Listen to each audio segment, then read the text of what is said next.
He's continuously watching it. So what will he do? मतलब?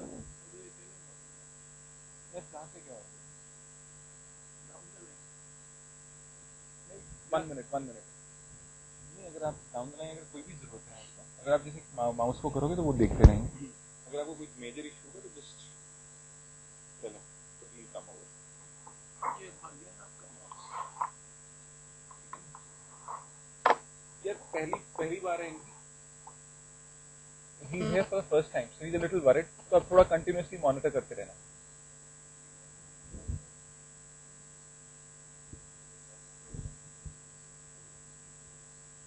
मैं आपसे कैसे बात कर सकता हूँ? उन्हें भी सुन रहा है. ठीक है, ओके. अब बोल देना stuck, help. ठीक है.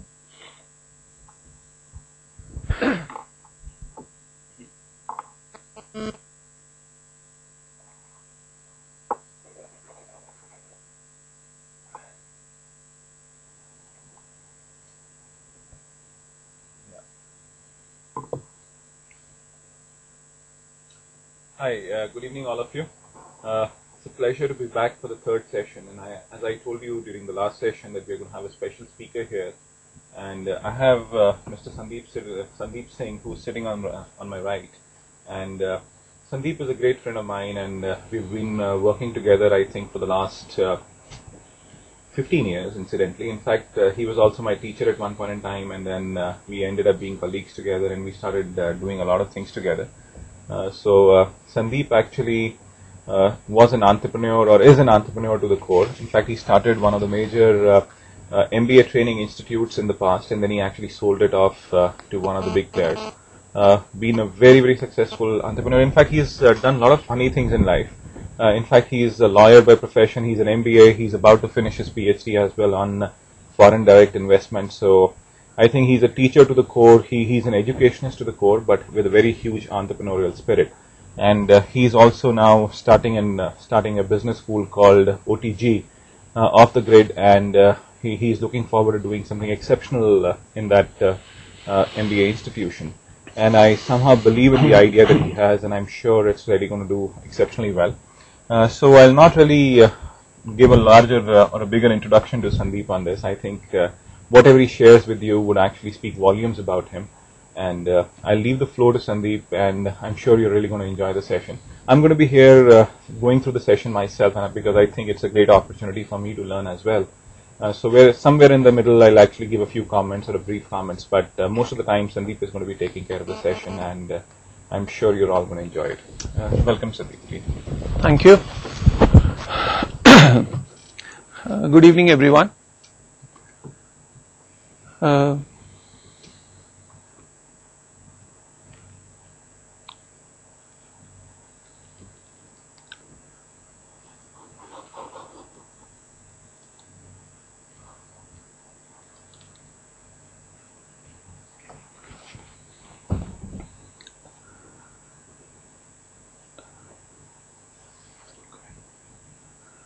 When you're looking at these company names, what comes to your mind?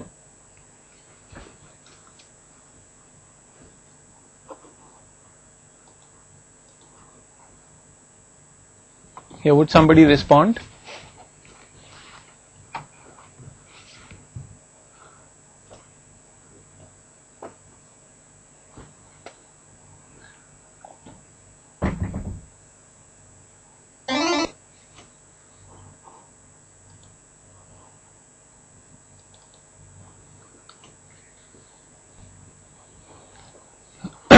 Yeah. Hello. Yeah. Hello. Yeah, go ahead. Yeah, this is Murli, I guess. What comes to my first instance is they're all high net worth companies. Mm-hmm. They're also global.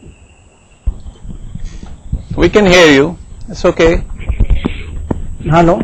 Yeah, they're also global in nature. Mm-hmm. Hello. They are also possibly, whatever here and say, they have they have a great culture to work. They have developed a great culture where one could work. More importantly, most of the names are at the top of the mind awareness, like Marico for instance, or Reckitt Benckiser for instance, Accenture for instance, all are on the top of the mind.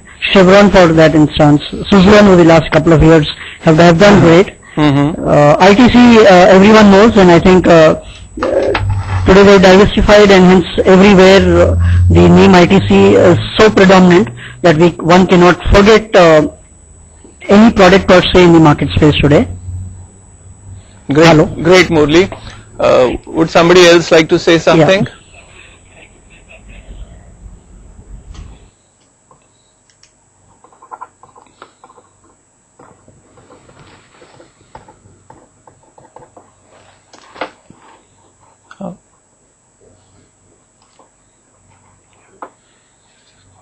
Somebody else?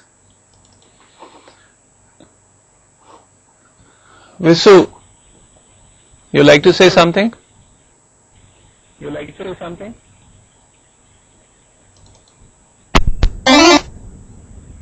Hello? Yeah, Am I Visu. audible? Yeah, you are. Okay. Yeah. Most of them are the top leads in their industry. That is what coming into my mind when I look at these company names. Okay. Amit? And they had very clear mission and vision. You're jumping the gun, okay? Okay.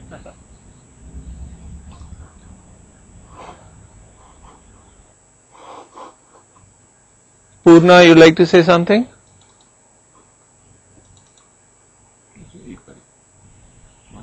They're global companies. They still have a lot of exposure towards many industries across.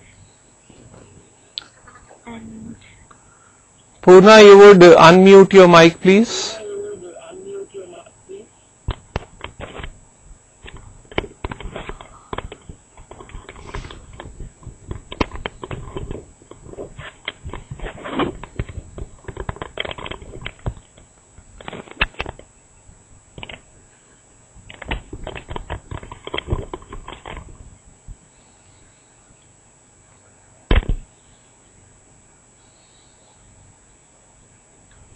can I speak to you? Yeah, please, go ahead. Am I audible? You are.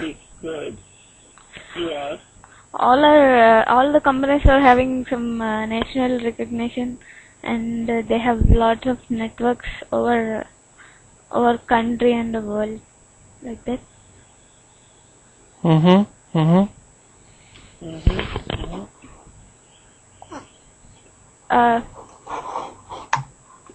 They have many service stations across the globe or across the country. Right, okay. Go back to that.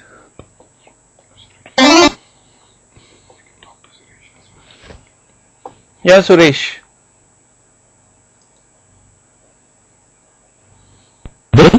Yeah, Suresh. Okay. Something unique that, in addition to what my colleague said, is all these public and private sector companies that are listed. They are either in the top 2 to 3 positions in their own industries and geographies they operate. For example, GlaxoSmithKline is they're in the pharmaceutical, it's a multinational, and they're the number 2 pharma company. Accenture is consulting, and it's, I think, the second largest consulting company. So whatever areas or geography or space or verticals they operate, industry sectors they operate, they're in the third positions, between first and third positions.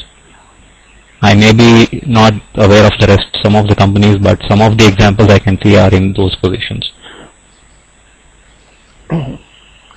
Okay, Amit and Divakar have something to say. We'll come back to them. Divakar has something to say. We'll come back to them after some time.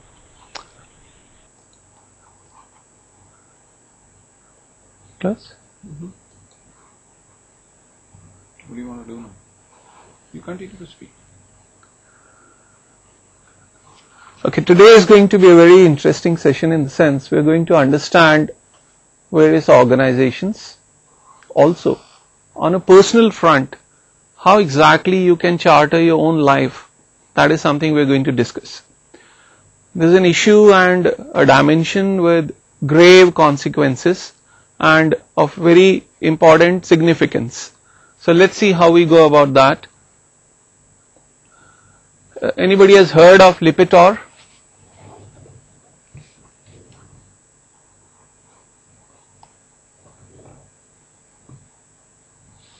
Yes, Suresh? Lipitor is the Pfizer, and its patent is getting expired in 2011, if I'm not wrong. So it's the blockbuster from Pfizer. It's an antidepressant. Okay. The turnover of Lipitor across the world is around $13 billion. Now your attention is being drawn to this aspect that what is it that an organization needs to have that it can create a property which will eventually bring about a turnover or revenue of $13 billion. Would you like to convert $13 billion into Indian rupees? Anyone? What is the enormity of this particular figure?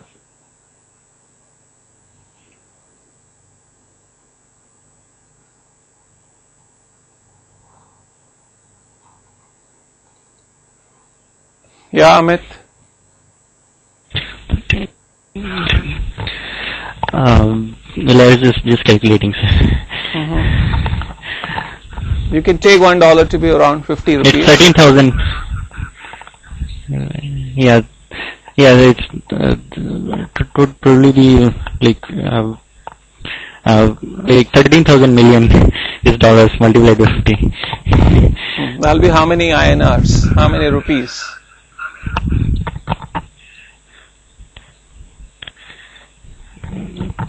How is it? 650. Let me calculate. Dr. Amit has done it. Yeah, it would be around 13,000. Divakar, you like to have a go?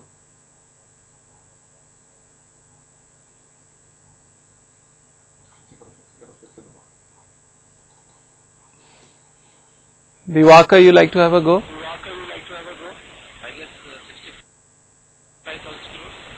Yeah, that'll be 65 camera. Divakar, you will adjust your camera, please. We can see your beautiful chin. And now all of yourself. Okay. Am I visible now? You are. Okay, great. It'll be very interesting for you to know that Pfizer, the organization which created Lipitor, bought Wyeth Pharmaceuticals for $66 billion. Now in a speculative sense and in the sense that you can trigger your imagination, just begin thinking that what kind of an organization can afford to buy another organization for $66 billion. Rather, what kind of stuff such an organization is made up of. So this is the basic stuff we'll be investigating today. And since this is pertaining to vision and dreams, so we're calling this session Vision, Clouds and Stuff. Let's go on. And you can come in at any time with any observation of yours. Just read this through.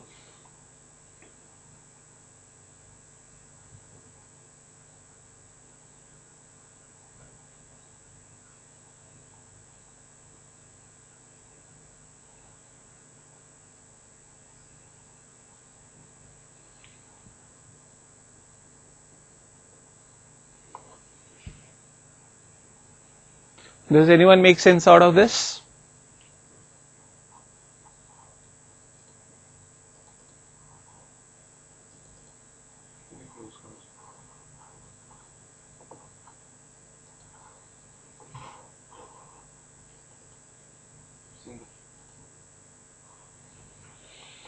Anyone, Meena?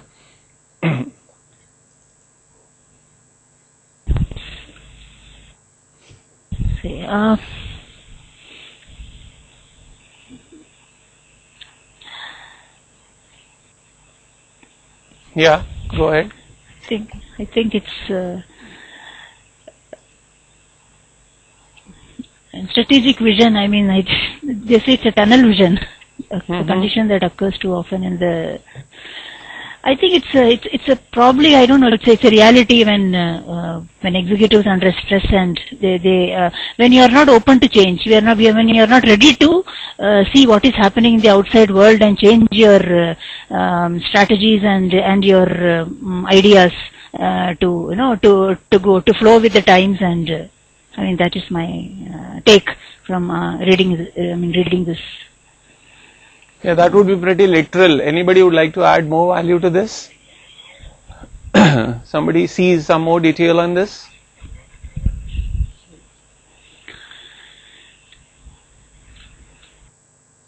Suresh?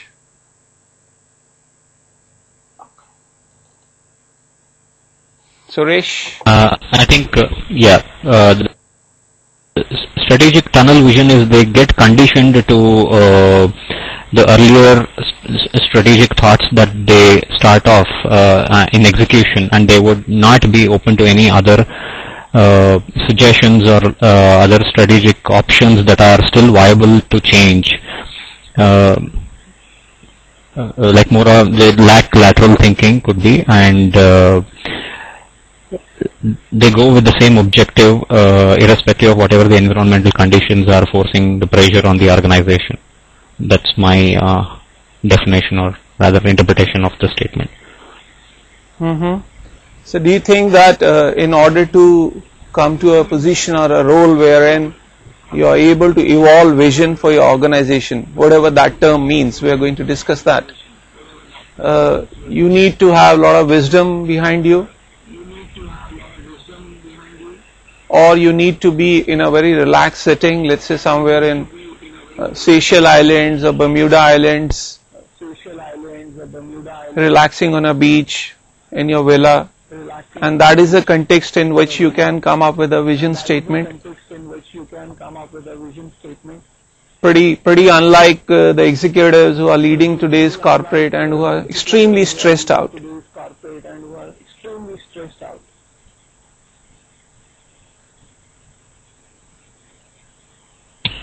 I think it should be more a collective wisdom in today's world, at least, that would come up to making a vision, because there's a lot of insight that collective wisdoms can give within an organization. So if there is no buy-in, it's just there would be more directions, I think, given within organizations rather than just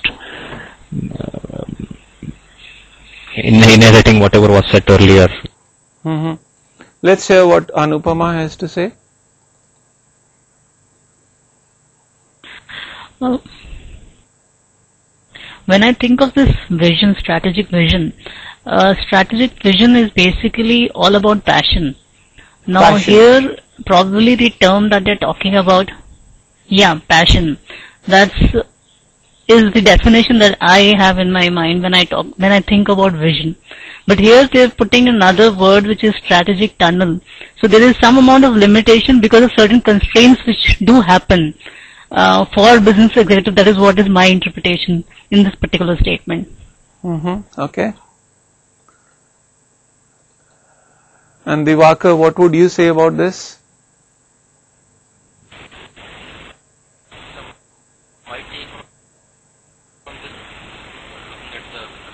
You'll unmute your mic, Divakar.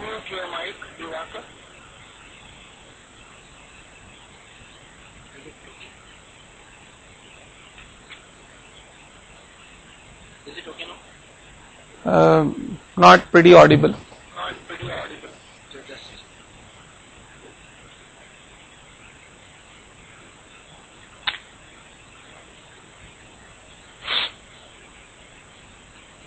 Vivaka, check with the local coordinator. We'll come back to you. And Purna? Purna, what would you say to this? Purna, what would you say to this? Do you need to go to Seychelles Islands and then do something? Actually, if the vision is, if a person new to some firm will think differently as a person who is under pressure working under those conditions. So the vision should be like we have to consider all the other options available. Something like add on to the present circumstances, present vision. Look, I've been placing something like 400 plus vice presidents and CEOs and board directors across all these years. When I look at them, I see that most organizations which have headquarters in Europe or in US, the Indian leadership is so much tied up in routine work and fighting fires and using India as a sales market that they hardly have a role to play in defining the larger objectives or larger canvas of the organization.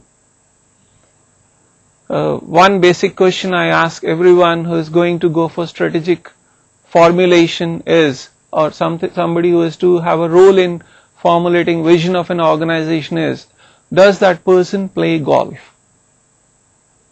If you do not play golf, you do not get time to chill out. Unless you chill out, you will not be able to do something creative. Being able to come up with strategic solutions to various issues and problems, being able to come up with a vision statement which is something your entire organization can pursue. It's a hugely creative issue.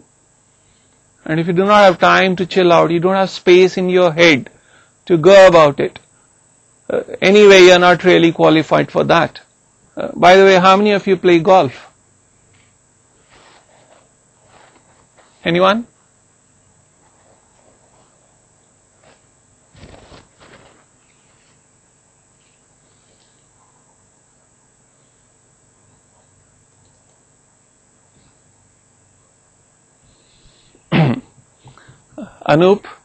Anup, you would be playing golf?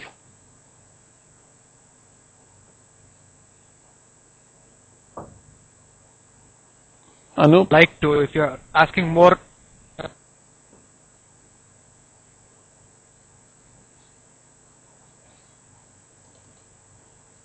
Amit,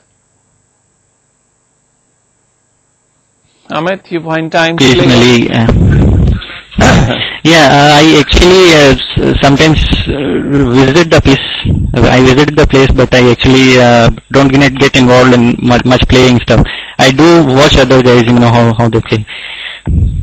Sometimes I do visit golf course. Okay. As we move on deeper onto this, if you look at the Fortune 500 companies, you see that almost 95% of these companies have a lifespan less than 50 years. How do you think an organization can survive beyond 50 years?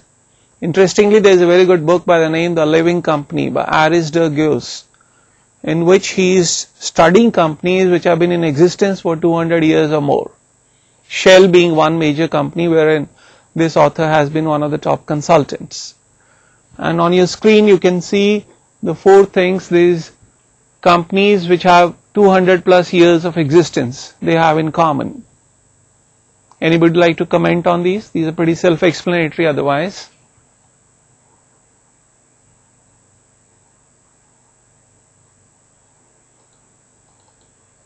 Siddharth?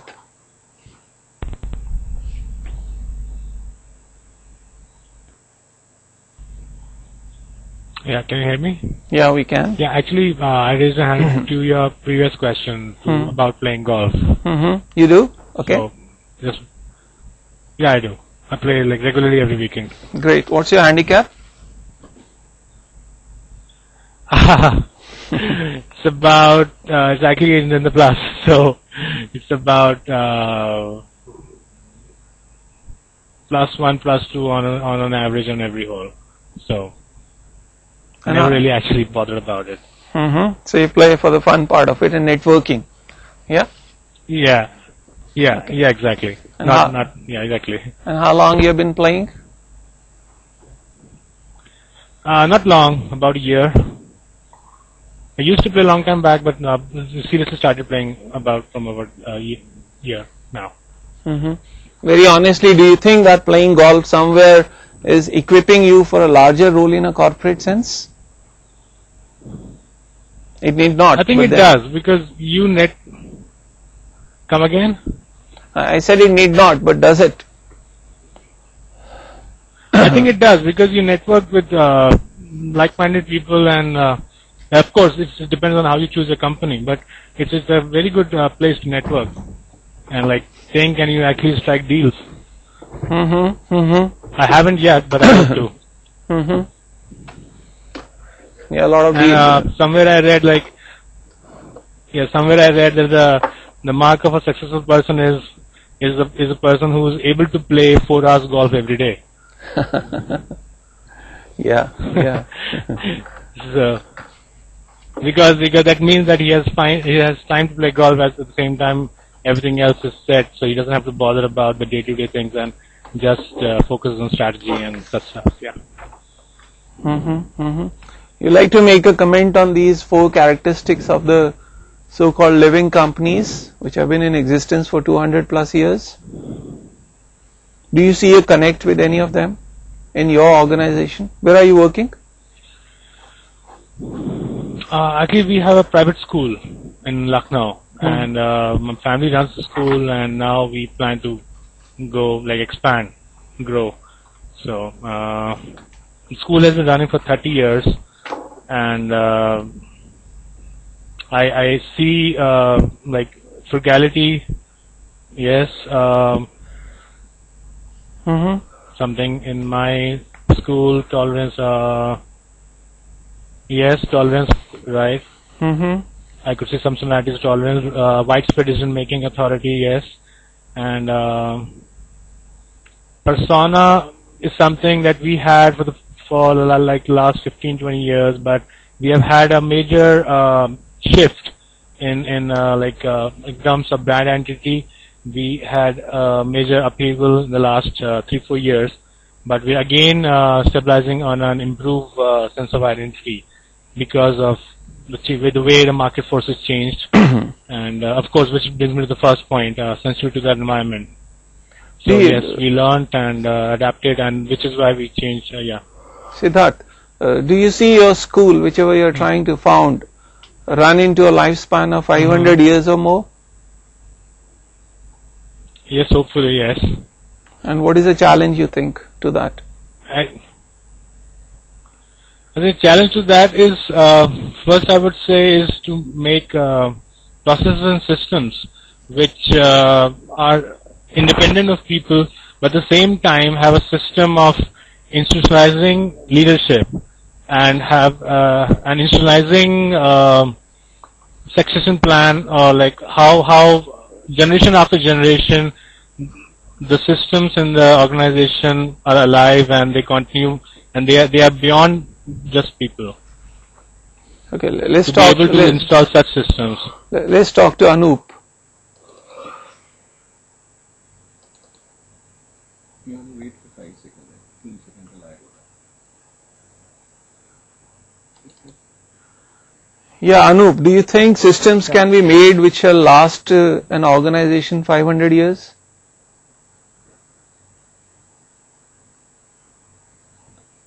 No, we cannot hear you. Can you hear us?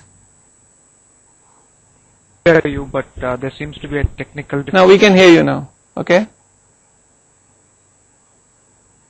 Now we again lost you. Some issue.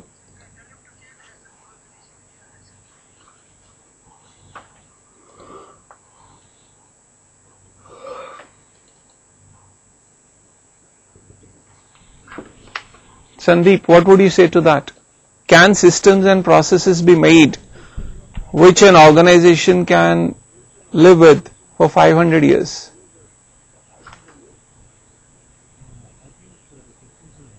You'll speak a little louder. Can you hear me now? Very barely. Some issue with your system. Can you hear me now? Yeah, pretty fine. Hello? We can. Okay. I think the organization can be made which lasts for such a long time, but the systems will have to change as the environment and the need changes. It will need a leadership which is willing to adapt to the changing environment and go to new markets and expand. Because after some time, the need for any particular thing will reduce, and either it has to look for a new market or expand and go into the new products.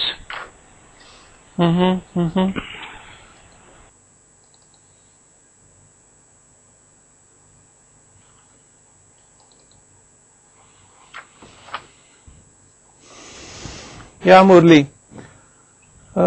If we have to talk of two organizations, one is HSBC, other is Citibank. Over so many years, Citibank has been on the verge of bankruptcy about 4-5 times. And HSBC has never come up to that juncture. What do you think differentiates these two? Well, firstly, I must admit that I've not been following much on the banking industry per se. So I might just go haywire in what I'm going to just speak about. But in terms of, yes, I do admit the basic fundamentally that Citibank has been in news for a couple of years in terms of their degrowths and things alike.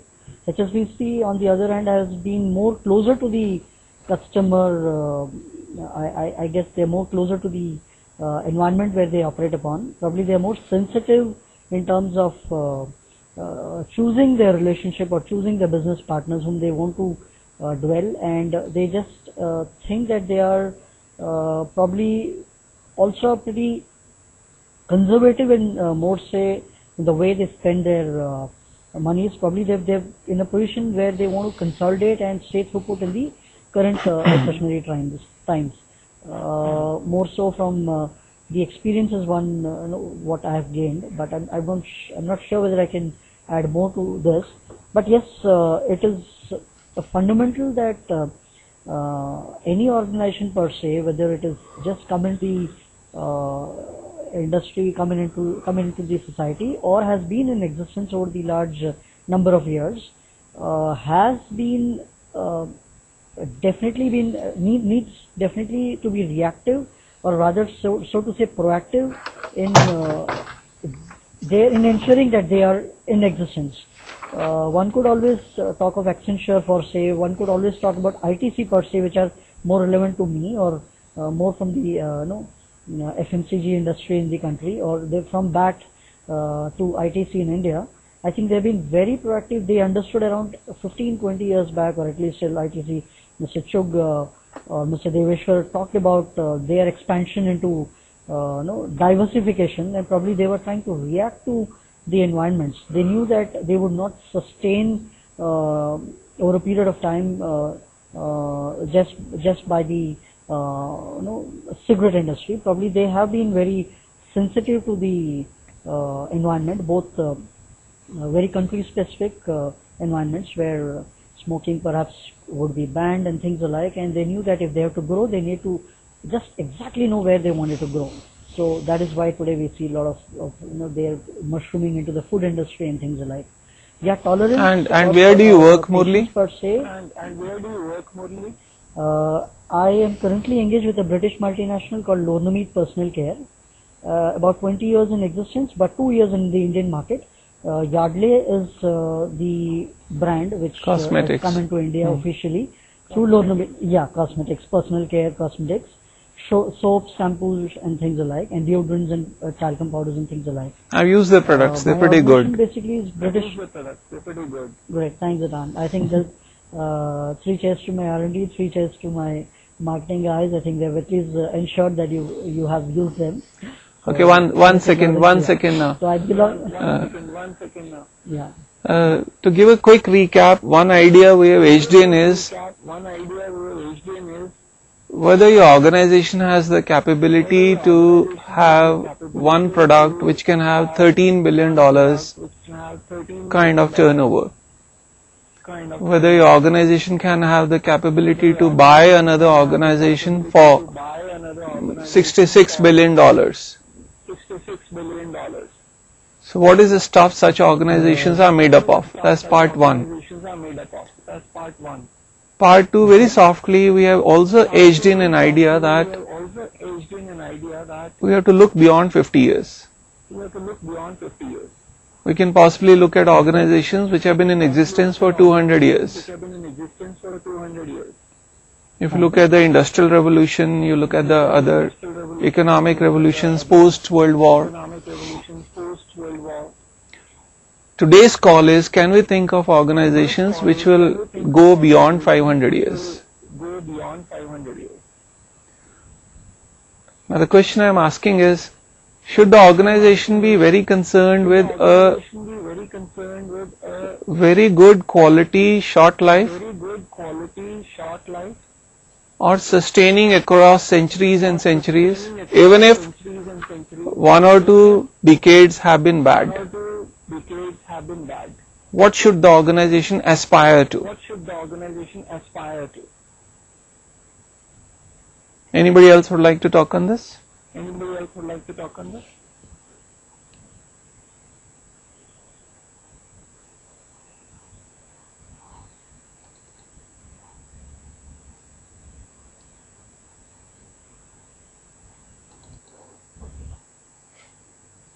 Yeah, Divakar? Yes, sir. Wanted to dwell at the point 3, the tolerance which we are talking about. It says that the company should be tolerant for the non-core activities on their periphery, which may well become tomorrow's core.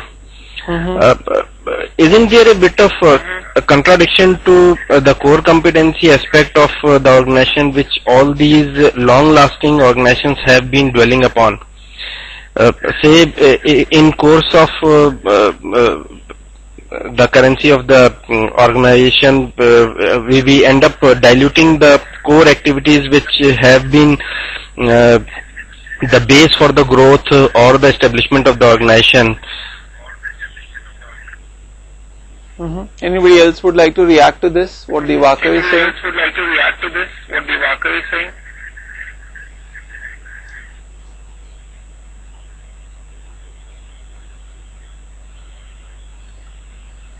Visu would like to say something.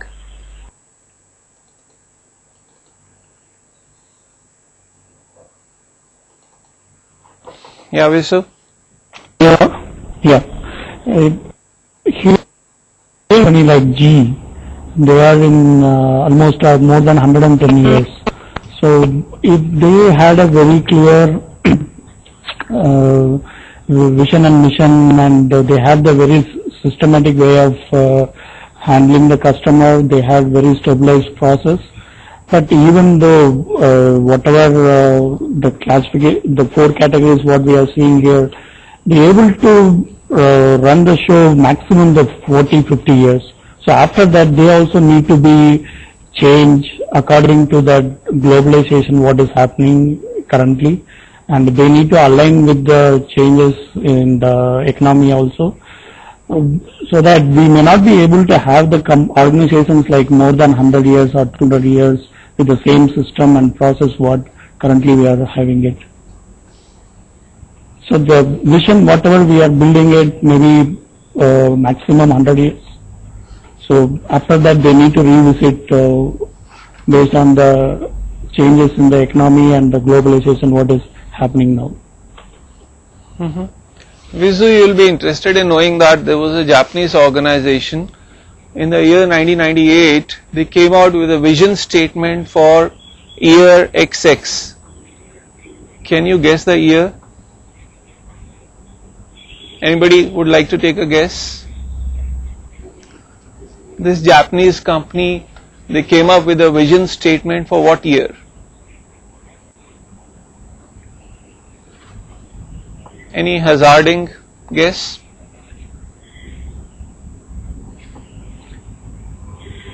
$2,200. Somebody else would like to make a guess? Yes.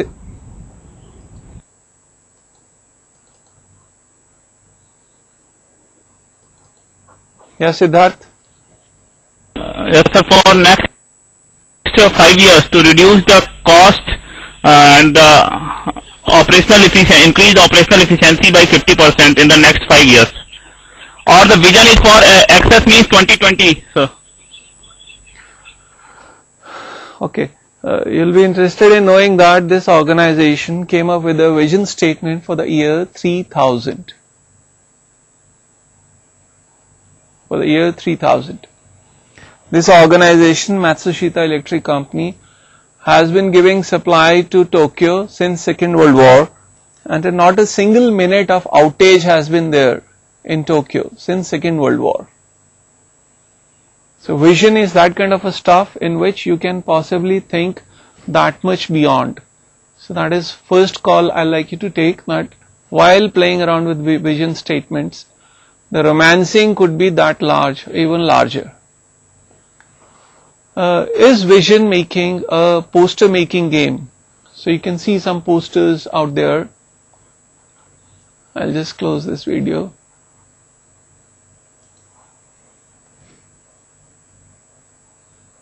You can see a lot of posters, nice looking. Some ad agency might have been paid 15 lakh rupees for something like this to have been developed.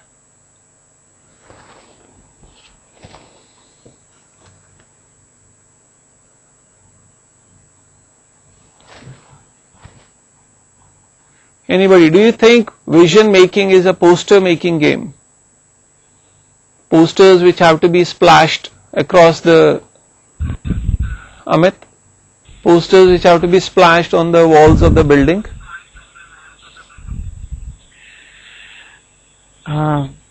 Yeah, I do believe but if we have some vision, then certainly whichever no matter even if we talk about posters, then it makes some sense. We have something to guess about it. Actually, I wanted to comment on the previous discussion on the 4 aspects of the vision, which were probably related to vision, and how exactly we can think over way back to we can target about next 500 years. I just wanted to comment on what we have actually done in last 2 sessions. If we talk about Anheuser-Busch and Intel, their strategy. If we specifically talk about Intel, they initially started off with DRAMs, and their business went out well in the first decade, but they still kept going, and they introduced their microprocessor, and they focused on that particular product and quality, and looking upon their steps and their whatever commitments they have taken up and whatever steps they are taking, it seems like they have a pretty good vision moving ahead. And even if we differentiate this thing in terms of products and services, if we have some good product which is likely to be utilized or used by customers for a long period of time, then we can certainly think over for next 500 years that certainly we are going to have some something out of it. So it's about choosing the steps, building the foundation. I will closely relate vision to it. No matter we are setting up a organization, a corporate or industry or a school itself. So vision is closely related to that. And yes, these 4 aspects, if we talk about investment, tolerance, yes, we need to be very much patient. Frugality is, I'll focus more on the 4th step. They had to be very much, the organization has to be very much reluctant on the money aspect. Just as we saw example of HSBC and Citibank. And even if we talk about our Indian banks, no matter it's SBI, So they are not, they are pretty very much reluctant and choosy in giving out loans or those kind of aspects, so they are very much focused on the investment and money part. So tolerance, frugality, and yes, sensitivity to environment, to their employees, and what kind of product we have. So it's certainly. Do you think that conservatism is a better trait than risk taking? To some aspect, not to much extent. I think to being conservative in terms of investment, it's a big deal. But if we talk about lots of sums of money, then I think risk factor should be avoided. I think it's more of taking right steps at right time. Just to quote example of Intel, instead of going ahead with their DRAM business, they started focusing on microprocessors. They realized that this is not the field in which they can be very much successful.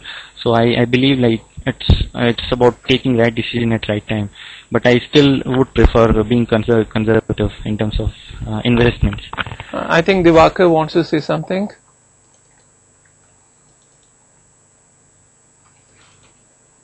Yeah, Divakar. Yes, sir. My take on this will be that rather than being on the extremes of either being conservative or being a flamboyant company like Citi, so you need to be risk-taking. You have to have that appetite, because otherwise the organization stays where we are. So my take will be that you should be somewhere in the middle of the continuum when it comes to conservatism and being experimental. Dr. Kapoor and myself, we have been working on a very simple model. I'll just put that down.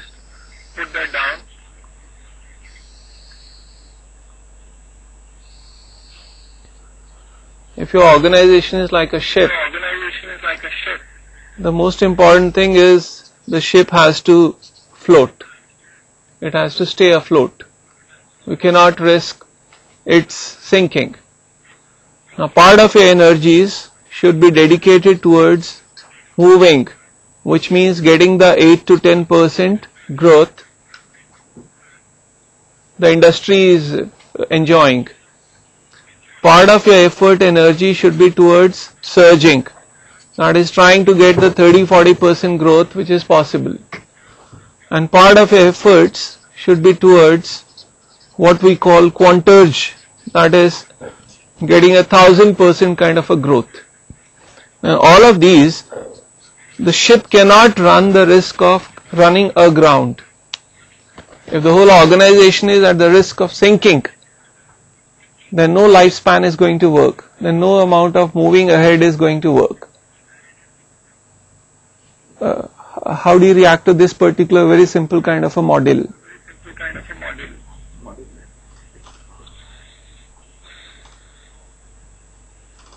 I guess I can relate to it with the approach which I was initially having, that I need to have a bare minimum certainty when I'm running a business, so that I should not be over exuberant in taking chances, and I end up probably ruining whatever is present as of now. So a balance which I can create for running a successful short-term tenure along with the attempts to ensure that there is a long-term perspective as well for the organization. Somebody else would like to say anything on this?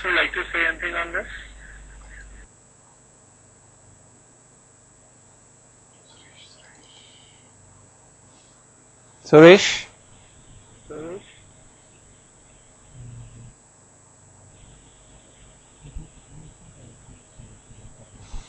Suresh?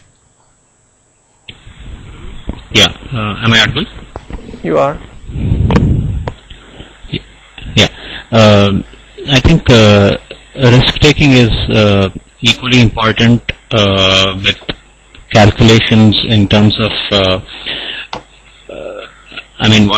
going with a causal analysis as to, is this the right, what are the returns and what are the setbacks that I might expect in terms of any,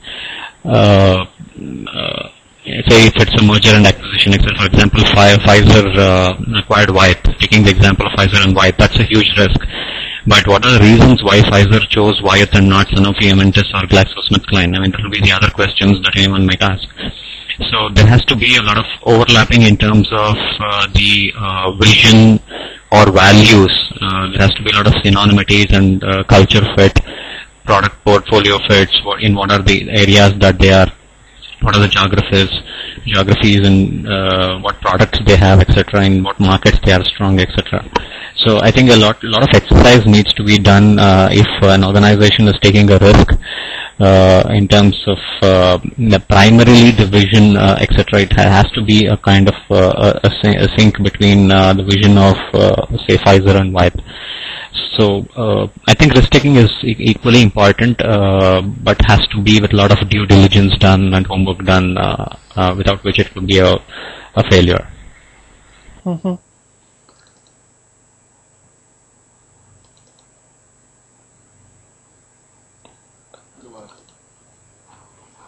Anup, do you think there is risk in staying at the same place?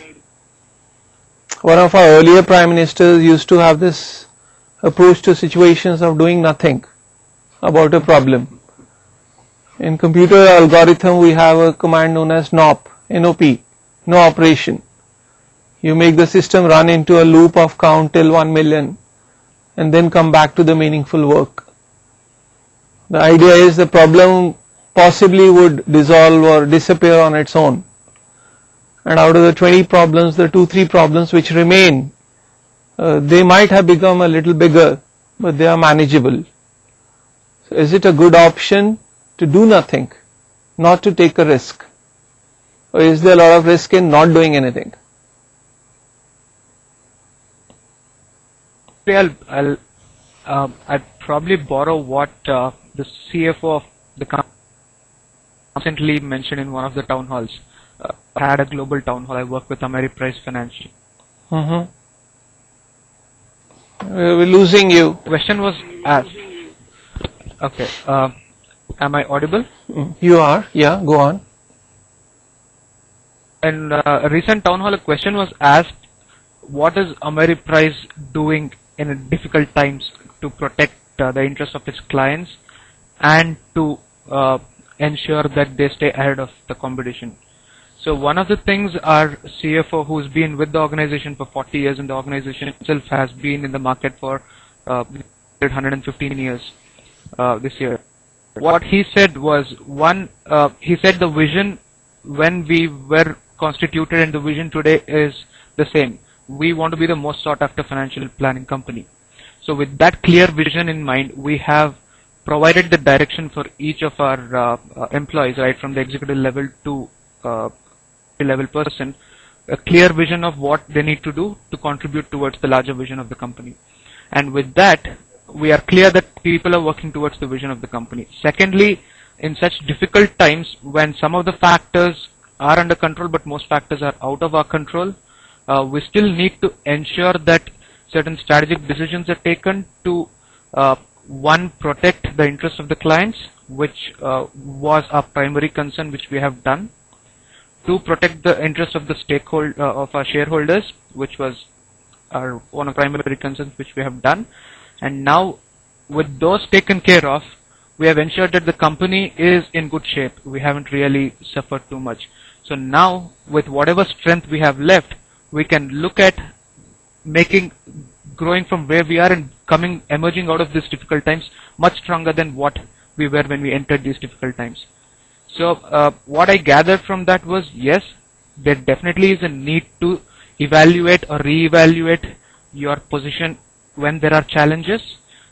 Maybe just hoping that the problem will go away may not be the best possible solution.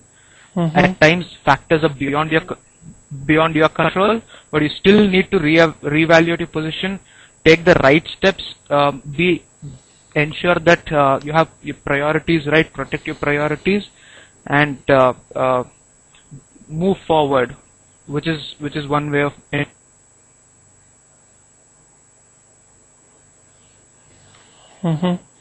We lost your voice, but I can sense that you are going to be a fine CEO down the line. You really have the nice kind of perspectives.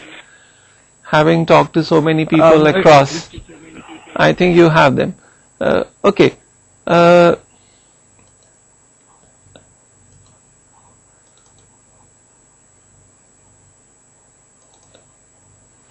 Yes, Sandeep. Yeah, fine. That's fine. We are talking of an organization which has huge capabilities, say couple of $1 billion kind of product line, couple of $1 billion buying appetite in a acquisition kind of a thing, an organization which would last 500 years or more. How do you think an organization is born?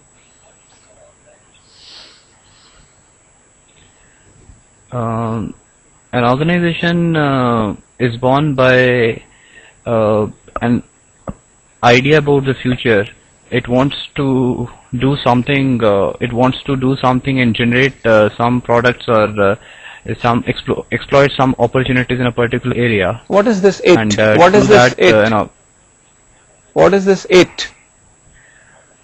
You said an idea. A group of people. Pardon? Yeah, you're saying a group of people. A group of people, they'll see. A group of people, they'll see an opportunity in a particular area, and they want to exploit that opportunity in that area. And how do they do that? It becomes the goal of the organization. So it could be anything. It could be to provide services in an area where services are not available, or satisfy a particular need in a particular way. That could be the end product of the organization. Absolutely, absolutely. I get it. Absolutely. So, an idea is born in one mind.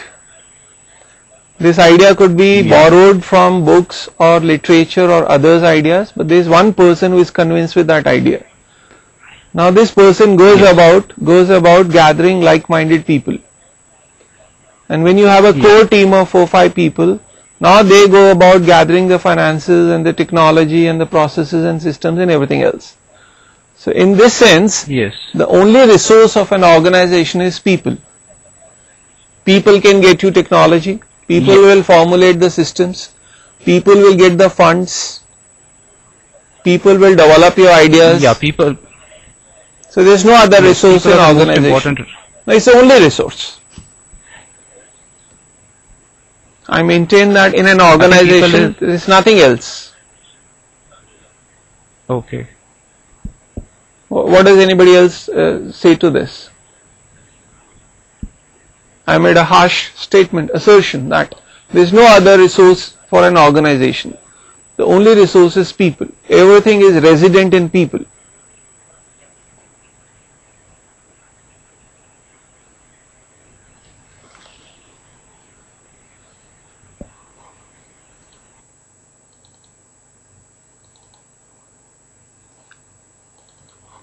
Visu, what would you like to say to this?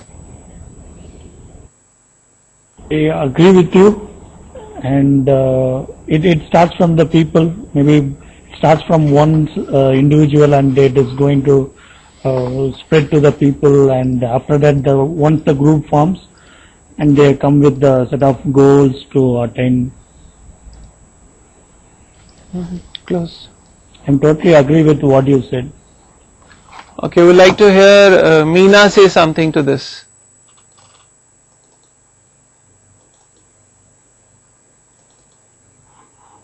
Organization is started, and it is being executed. All the products and services are something which are, where people have the greatest, contribution to it. It is they who make the processes, who make the products, and it is also the people who will be consuming those products and services. So it is for the people and by the people, and so I do agree with the statement that an organization exists for the people. It exists because by virtue of these people. Yes, because you have a customer base who are again people who will be consuming your services and products. Absolutely. So, yeah. So let's say this one person who has started the whole organization, or a team of 4-5 people, they have a particular personality of the organization in mind. As Divakar was saying, they see a latent demand and they think of fulfilling that demand, and the whole business process is modeled around that. Where is this organization going to hit out at? If you want this organization to carry on beyond the lifespan of this particular founders, you definitely need succession planning. You definitely need a lot of CEOs who will come and go. What is a continuous thread that binds or flows through this leadership chain? Any ideas? Purna would like to say something on this?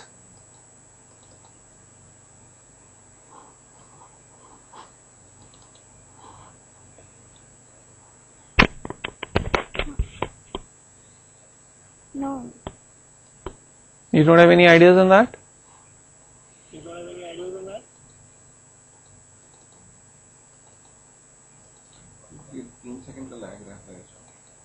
Siddharth? Yes, sir. Say that the people who are being trained or that are being available in the system to meet the demand, which has to be integrated for the successful planning and to form out the balanced implementation of the strategy. But in the company where there are people from different places which we are inducted from the All India test, they have some different vision, different goals, different personal and professional goals, both goals. When they come into a system and sail in the same boat, when they are in the public sector, they become, they lost their identity, they become anonymous and get involved directly on the subject. While in the private sector, they remain as a human, and as a human means they have both the visions very intact, and they just do the business with the organization and never come up in the company, and neither come up in the company nor come up in the outside world. They only want to flash it out, pump it up in the world. While the most of the basic ingredient which comes in the country are all belongs to the public sector, which are ISRO, DRDO, NCRT, CSIR, or the basic other research, beside research, RBI, SBI, or other type of jobs which are BHCL, NTPC, ONGC.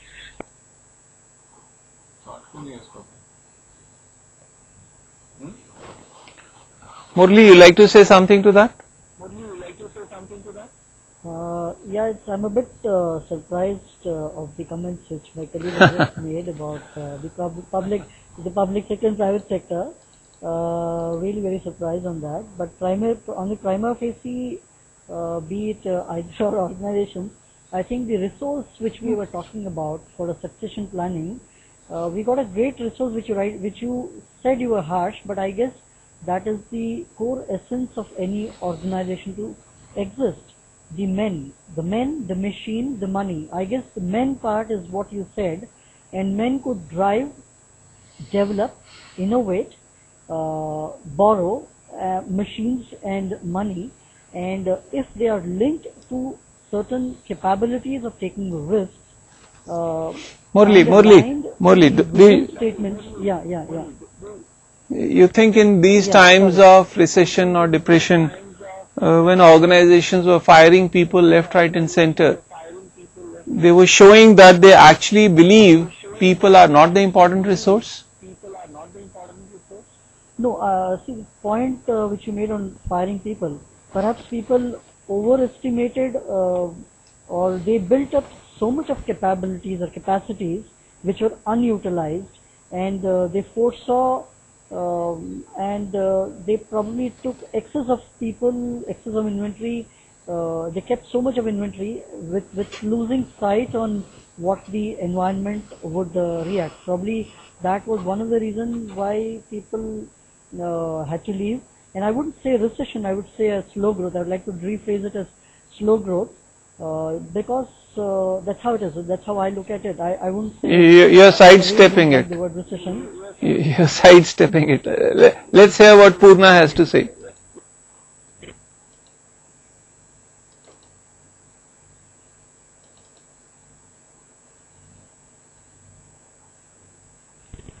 If the resource is very critical, that this the person, if we can't complete the task, surely that those critical resources will remain in that institution. But according to the company situations of the company challenges, they will try to remove the resources which are not so critical. Okay. Even they will fire out important resources also if don't have such a requirement, that much requirement. Mm-hmm.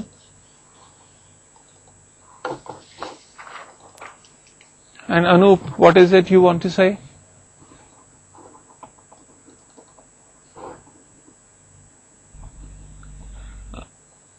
I lost out the trail of conversation we were having because of some technical issues. I was the previous two. Again lost your voice. Am I audible now? Yeah, you are. Saying that I lost out on the track of discussion we were having because I couldn't hear the previous two speakers make their points, so I'm not sure where to take up from. But if you'd be kind enough to just let me know what exactly we were discussing, I'd be happy to pitch in and give my views. Yeah, we'll come back to you. Sandeep will give you a recap.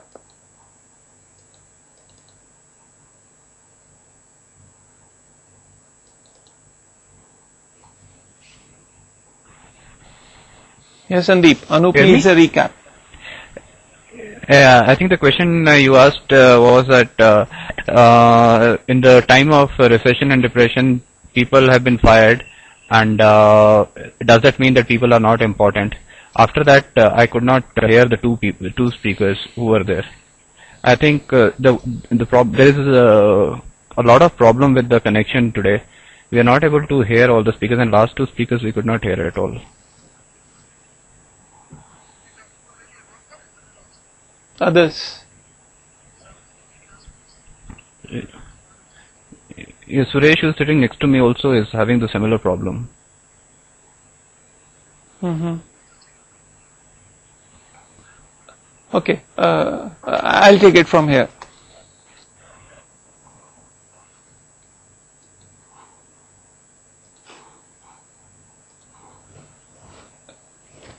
Look, the idea is this one particular person who has founded the organization and these founders, they want the entire thing to carry on for beyond their lives.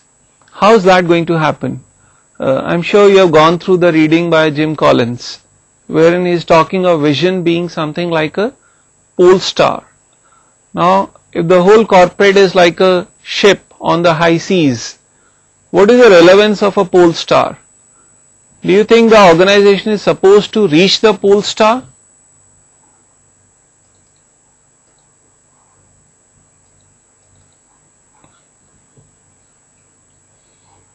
Visu?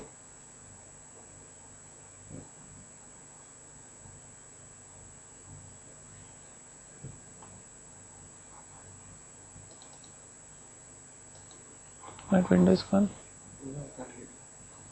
Visu, we cannot hear you. 1 second. Visu, you'd unmute your mic, please.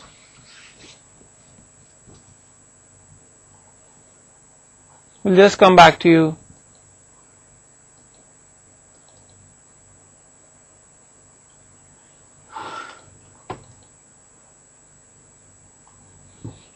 Suresh?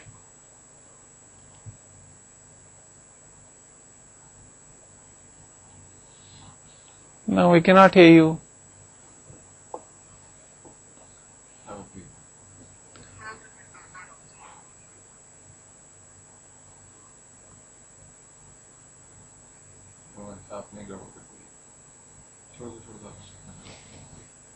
ये बंद कर दिया.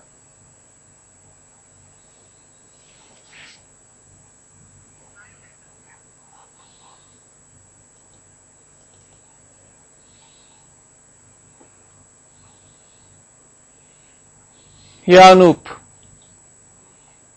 Perfect. Can you hear me now? Yeah, we can. Okay, so going by the analogy you mentioned, the pole star would be the guiding point, or largely the one fixed focal point using which the sailors would determine their course. So that in a way becomes the direction set by. So drawing the analogy and applying that to the discussion, there is the clear vision of the founders that they need to, in some shape or form, clearly lay down for succession planning to be effective. So when they identify the successors should not only be capable of sailing the ship, but also should know the pole star that the founders envisioned and steer the ship towards that particular direction or that particular goal. Of course, by adding their own perspective on the way. Yeah, their perspectives would be to the extent that the journeys they chalk out or the voyages they chalk out depend on themselves, because the ocean conditions would be different for one CEO and another CEO and so on and so forth. However, one CEO to another across a chain of CEOs or entire leadership, the entire organization is supposed to move in a specific direction. We shall shortly, after a break, we'll take a break around 8 o'clock. After that, we'll be evaluating a lot of so-called vision statements and mission statements of a lot of companies in India and abroad. And we shall see that whether they fit in this definition or not. Most of the times, we'll see that a company is saying that our vision statement is to become the best company by the year 2020. Now, when you lay down a limit like that, what does that mean? That means once 2020 comes in, and two options, either you have become the best or not, whichever metrics you have chosen. How do you go further on? So this conception of Jim Collins has really to be kept in mind and heart, that the vision is like a pole star which is not to be reached. The ship is never going to fly off the high seas onto the skies. Incidentally, it's a triad of 3 stars which make the pole star, and every 20 years they interchange positions. But the position is fixed, so for all practical purposes we think the pole star is still pointing towards the north. Okay, let's come to the slideshow once again.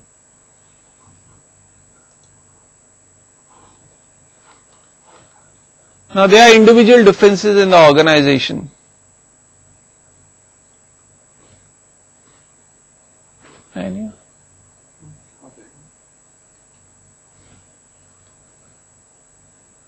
So across these individual differences, how do you think a common shared vision or common shared values can come up?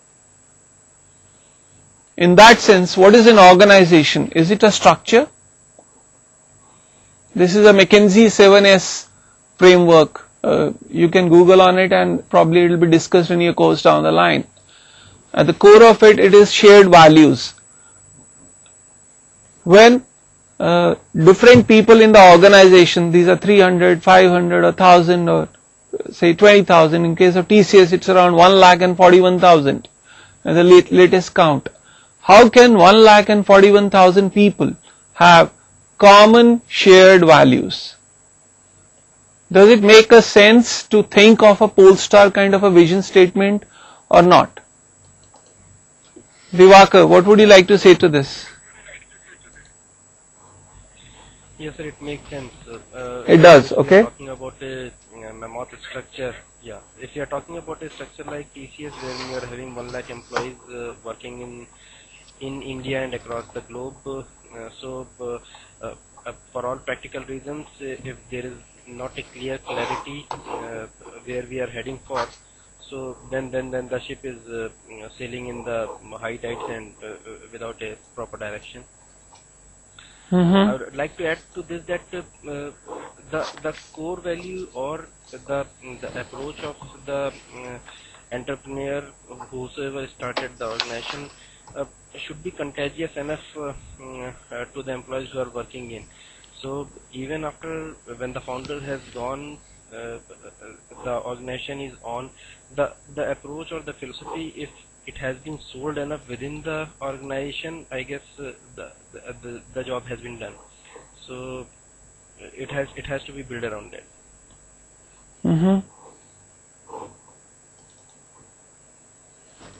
And Siddharth, what would you like to say to that?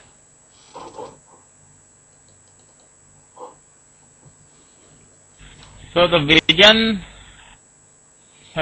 which has been framed in the company has to be met up to suppose the organization strategy which has to be met by the market requirements. So this has to be deployed in the within the product, which can be very well visible in the product by the market, by the customer or the market, and the remaining with the direct feedback which comes from the market, which must be as a part of a quality strategy or as a part of a planning, must be imbibed in our system to develop our skills and to cater the needs and find out the best option available. So the direct develop and deploy between the market requirement to the organization strategy or organization direct impact will lead to the frame of the vision, will lead to the direct impact on the vision, the practical possibilities of the vision. Whether the vision is feasible or not. One second. I think we'd like to hear Meena and Amit, but before that, Purna, you're saying for the people, by the people, etc., right? Or Meena was saying that. Actually, organization is a structure. First of all, is it a rigid structure? Having a vision. Purna, is organization a rigid structure? No, it's a flexible structure. How flexible? According to the vision of the company, that look, the basic idea is people in the organization are vectors, and you have to bring a synergistic alignment of these people. So it's an overall vectorial addition of these people. Another way of looking at the organization is it's a shoal of fish. Does that description catch your imagination?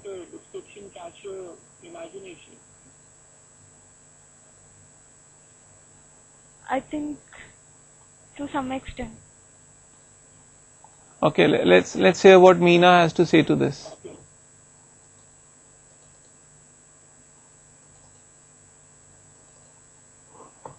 What I think is a vision, when it was compared to Polestar and all, a vision is something very dynamic. It's not something static. See, and all is it changing? Yeah, it should. I think it should change, because see, when a group of individuals start an organization, conceptualizing certain idea and having a vision statement, it may be applicable for that particular time, but the environment factors and all the changes that are happening, so an organization has to revisit or look at the vision statement. One second.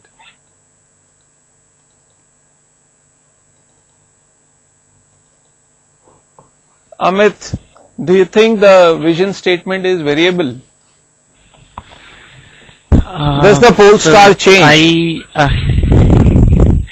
No, what I believe is vision is something which actually does not change, but how we actually behave in particular situation or condition, or let's say an organization behaves in a particular situation, that actually changes. Just to add what Siddharth told is what exactly is what steps we actually take when it depends upon market condition. What sort of market scenario we have, and based on that we need to take decisions in a particular organization. May it be cutting cost or firing employees or anything like that. But what I particularly believe is vision should be based on a long-term commitment, and it should be based on the customer. No matter we are talking in terms of quality service, or if we are talking in terms of products. So it should be based on the customers. So that, because ultimately what we are going to serve is, we are going to serve the customers. So our vision should be based, focused on customers. That should be a vision for a long-term commitment. And just to add here, like what Dr. Kapoor we discussed in the last session about Microsoft and Infosys. Microsoft actually started off with a product, and Infy started as a service, in service. So they both these companies have different visions. They both started at the same time, but now we can see the difference between both the firms. So in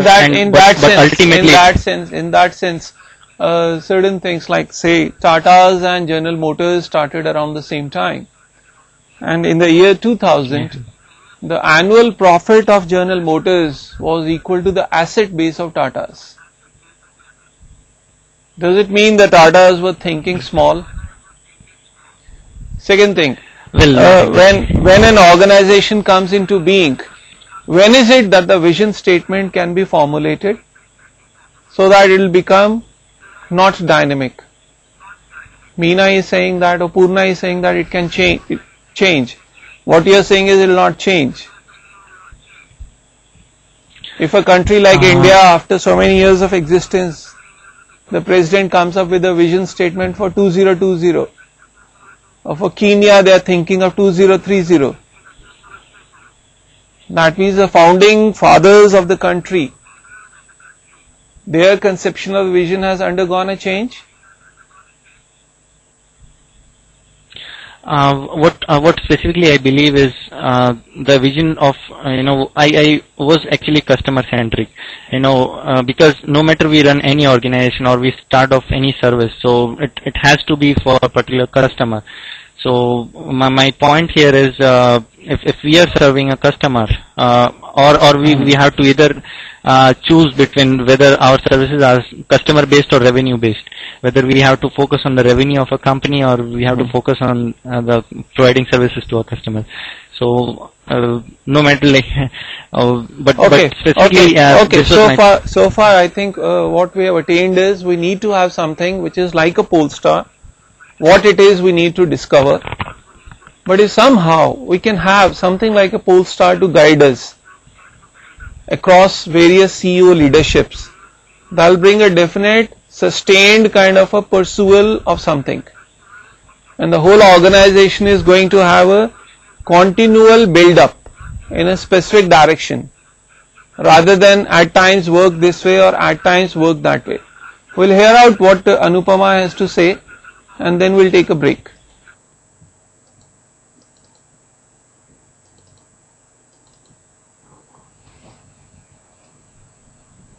Yeah, Anupama.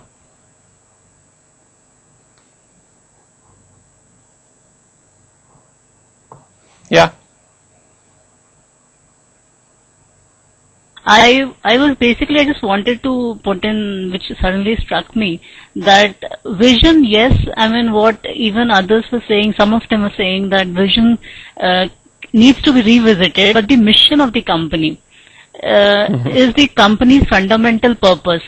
Basically it answers the question as to why do we exist. That is, what is the mission of the company. In fact, an organization needs to establish a strategic framework for significant success. That is what I feel.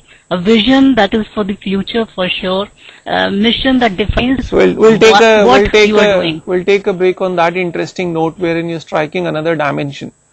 What is the mission got to do and the values, Yeah, and the values that we'll come shape to we'll come to that. But I'd like to hear what Suresh would like to say as a recap to what we have done. 1 second.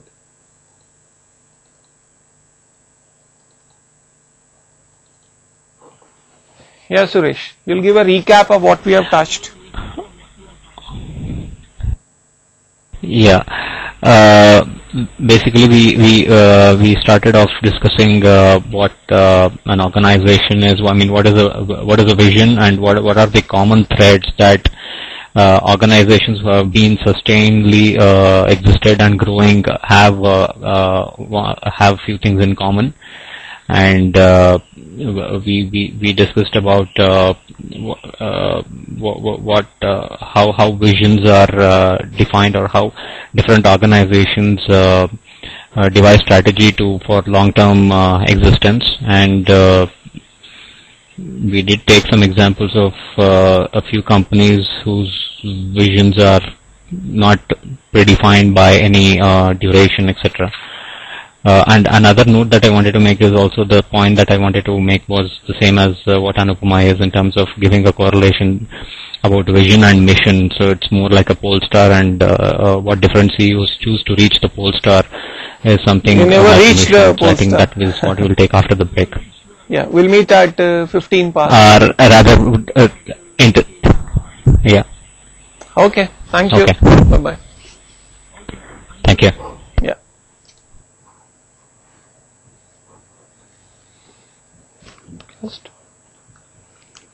Yeah.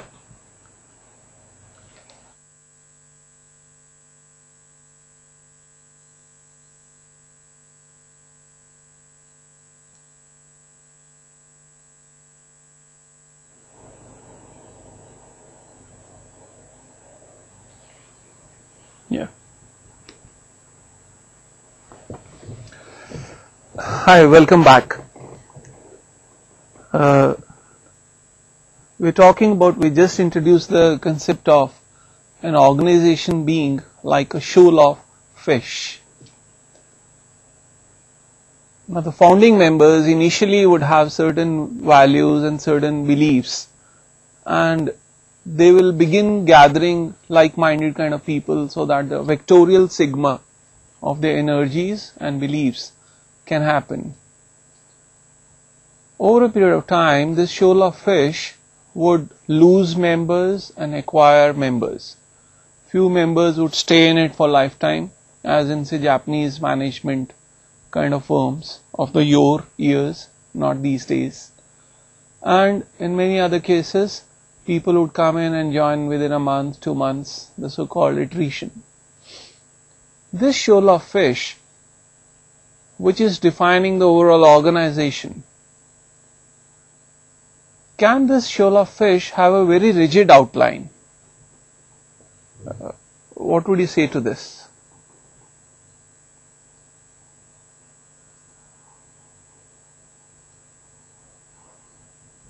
Yeah, Murli. I don't think they can have a very rigid outline, but what they can have in common is perhaps a statement, a directorial statement, or some fundamental need for existence is something which they could share, but the way one would perhaps operate would be more of a flexible, would be very flexible. I think that is what I would gauge, or that is what I would get out of the entire model. Mm-hmm. And Sandeep, how would you visualize this organization?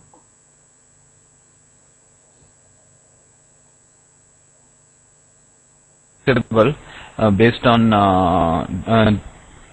the personalities of the people who come in and go, it has to move towards that vision always, and at different times, based on the conditions at that time, it might have to change the structure or the strategy, and based on the needs of the skill or things like that. So it has to be very flexible, but always moving towards that pole star. Okay, okay. So let's begin evaluating a few vision statements.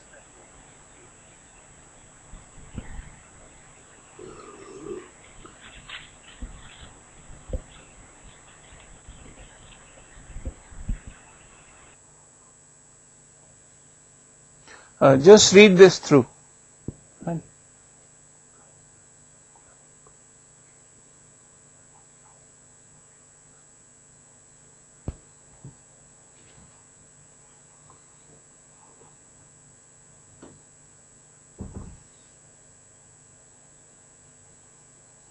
Do you think, as per our definition, the way we are approaching this concept, Kennedy's statement merits to be a vision statement?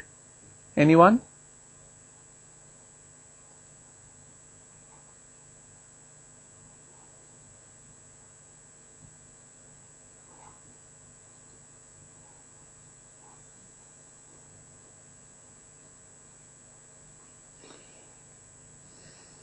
Or what about the Tata?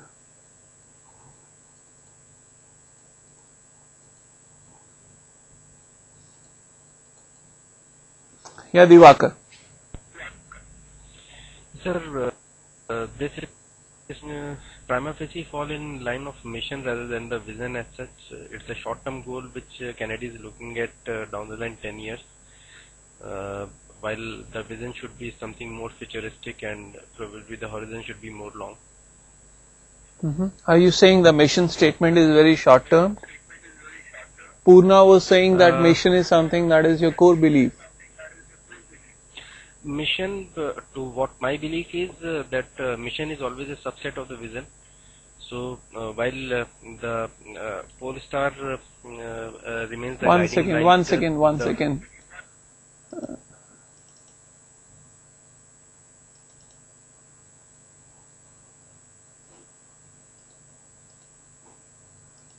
Anup, do you think mission is a subset of vision? In a way, what I would say is vision is the larger plan that you have for the organization that you have envisioned.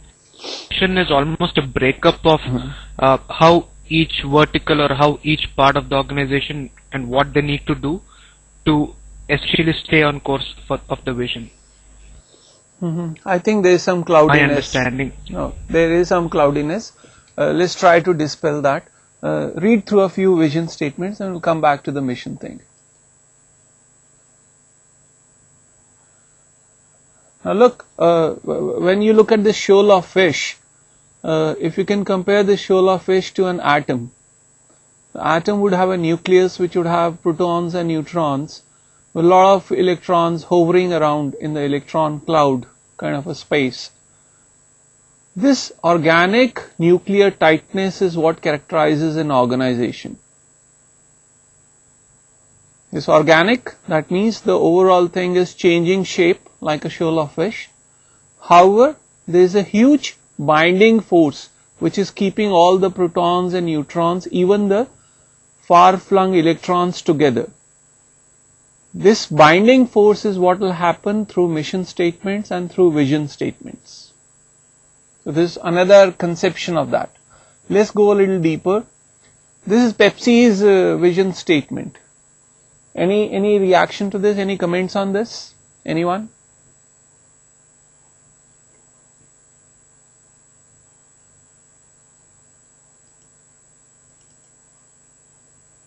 Anup?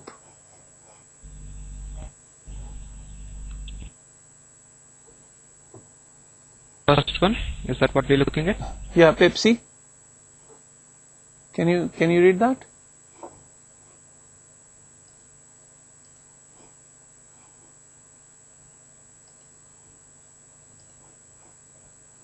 Now you can read it. Actually, yeah, now I can. Thank you. To continuously improve the economic well-being and quality of life for all PBV stakeholders, we define stakeholders as also blah blah blah. Is this an appropriate vision statement? When Pepsi is lost, it's not able to know what is to be done next. Can this be like a pole star? this would be a poll star in part, I would say. So I don't think this has a comprehensive answer. They largely know that, okay, this is what they need to safeguard and improve the economic well-being. So in a way, it's self-limiting by using certain qualifying phrases like economic well-being and quality of life. Not sure if that's going to answer all the questions and see them through most challenges. But yeah, I would say it's quite comprehensive to guide them through most things.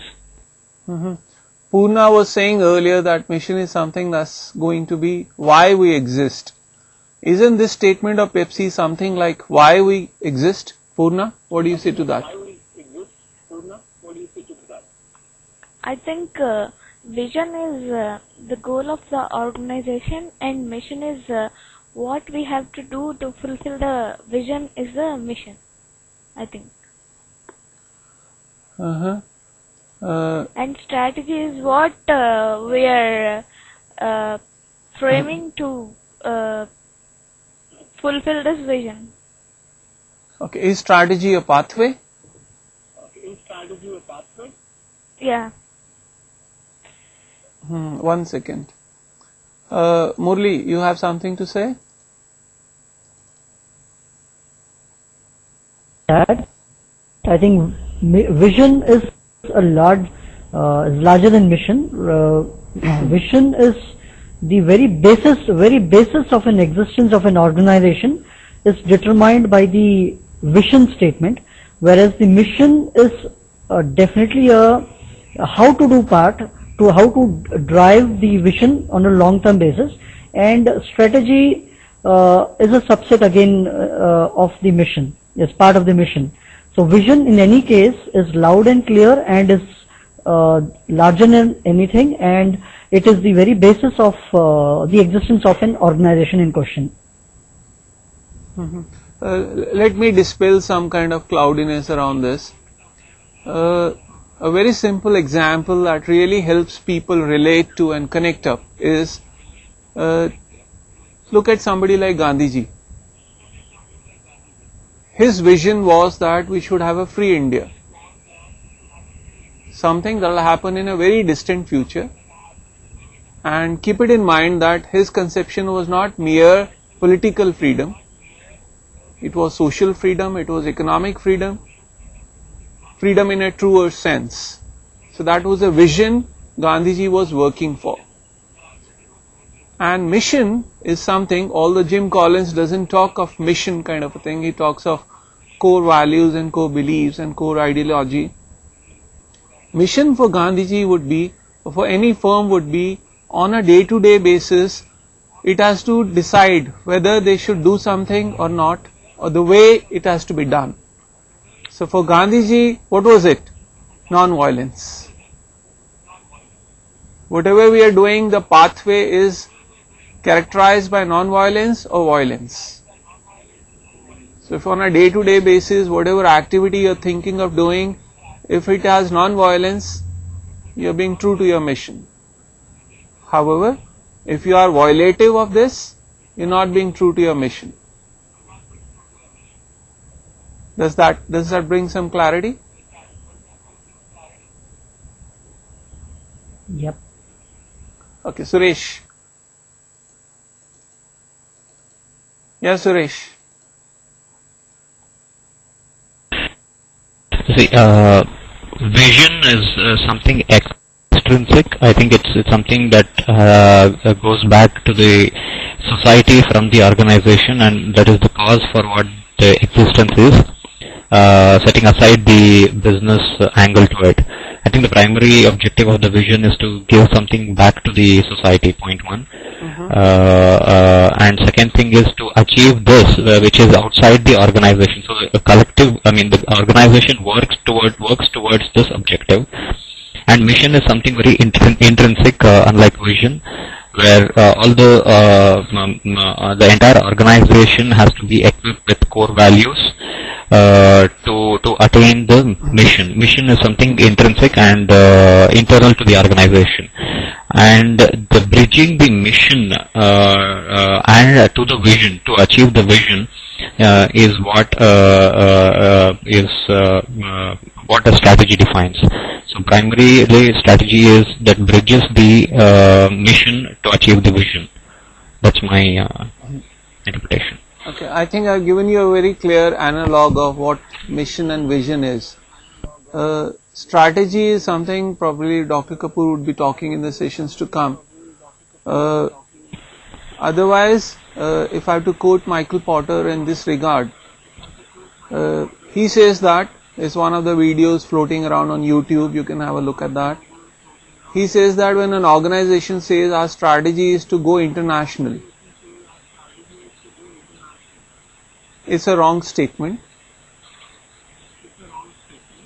Strategy means you are trying to do something different, or you are doing things differently. Being strategic means you are acquiring a unique positioning which gives you a competitive advantage which is very sustainable. Now going international is a step. So you may take a couple of steps, you may globalize, you may not globalize, you may retrench, you may bring in a lot of people. These are all steps, these are not strategy. Through these steps, you are probably trying to acquire a unique positioning on the competitive canvas. A unique positioning in minds of the customer base. So when you say, we like to be known for our innovative capabilities, and no other organization can possibly be known that much for your innovative capabilities, that is a strategic positioning you are trying to aim at. Now for this, the pathway can be you induce a culture of innovation, or you buy organizations which have a lot of patents themselves, or any other way. So you have to learn to differentiate between what is a step and what is strategic positioning. That's strategy. Okay. However, since we are talking of this, look at GE's corporate vision. I think I'm just able to see only one line. I think the percentage of view has to be reduced. The rest of the lines is cut off, I think. You bring good things to life. Okay. The corporate vision is we bring good things to life. Yeah. Is this sort of a mission? Is this something that tells them what to do on a day-to-day basis? Or is this something like a poll star? You'll find that in many organizations. This is something like a poll star. Okay, okay. Would anybody have a different opinion? Because in many organizations, when I look at the vision and mission statements, I find that they have somewhere interchanged them. Or many a times they have said the same thing, that why we exist or how things are to be done on both counts. Mm-hmm. Can you think of a situation for GE wherein it will be under conflict and wherein we bring good things to life would be a navigating point?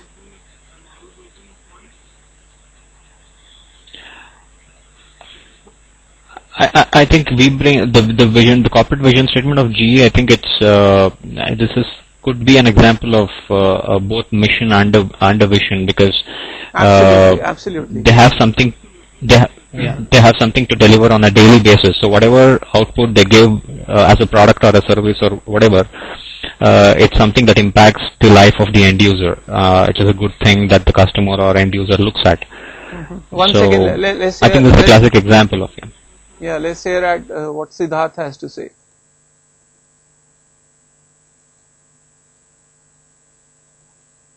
Yes, Siddharth.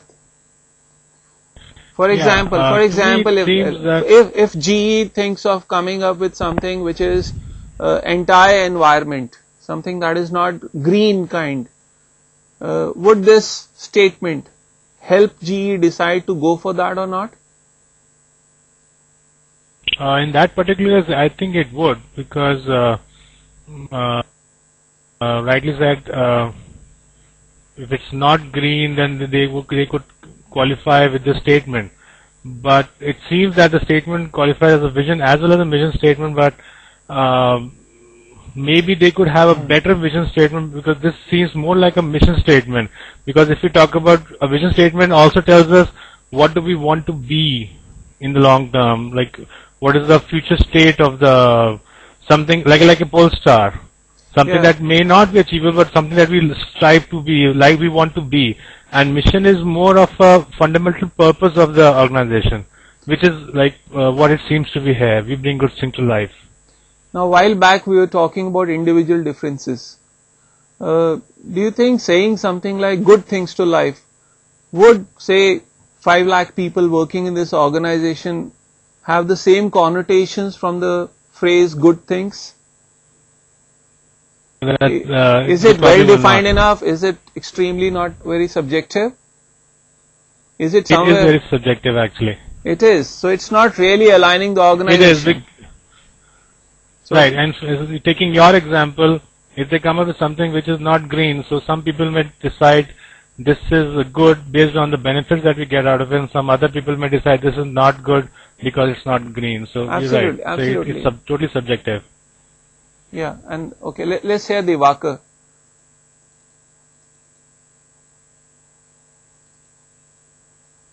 Yeah, Divakar.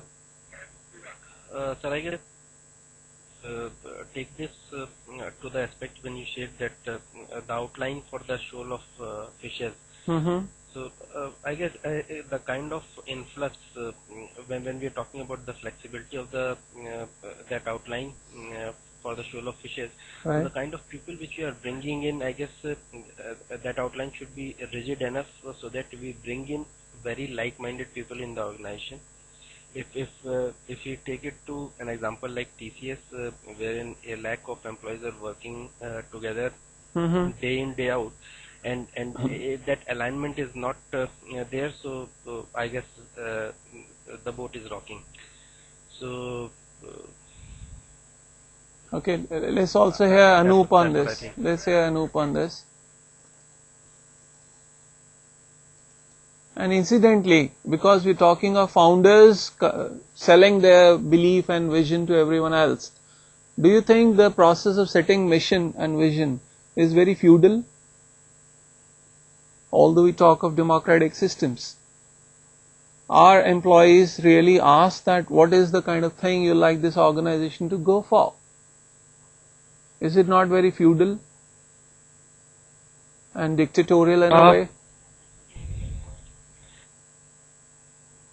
In a way it would be, because ultimately the vision statement would be the statement of the thoughts of either an individual or a group of individuals started the company or who are running the company. So, and then going back to the G example that we were debating on, my question here, when I heard some of my friends, aren't we in a way being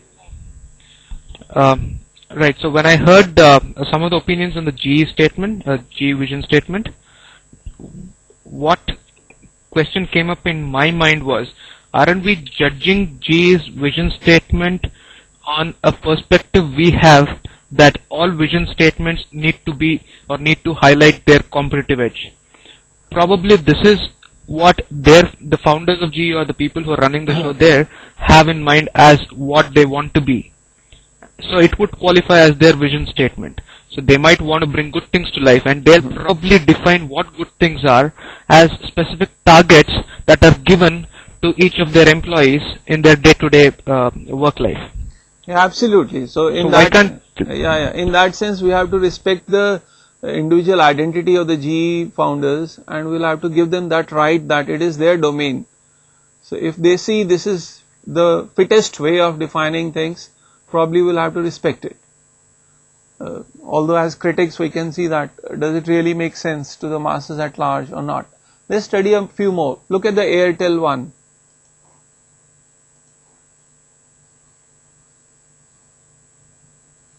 Can you have a look at that? Yeah. So it says by 2010 Airtel will be the most admired brand in India. They have certain parameters: loved by more customers, targeted by top talent, benchmarked by more businesses. So in a way, what I see Airtel's vision statement comprises is more of specifically laid out targets rather than do you a think way this of going forward. This 2010, is it not hurting you? It is, and that's where my concern is that it's more of a it looks like your year-to-year targets or minutes of the board meeting rather than a statement for me. Precisely. Mm-hmm. And when you say it is loved by more customers, what would exactly be meant by that? So in case of a crisis of disorientation, how exactly are you going to develop the metrics which will let you know that you are really being loved or hated, or people are taking you as neutral? And what is this more customers? Is it 51% of your existing subscriber base? Is it 76% of your subscriber base? What is it? So you understand, some kind of numeric tilt would probably be required in this, or not. What would Divakar say to this? Or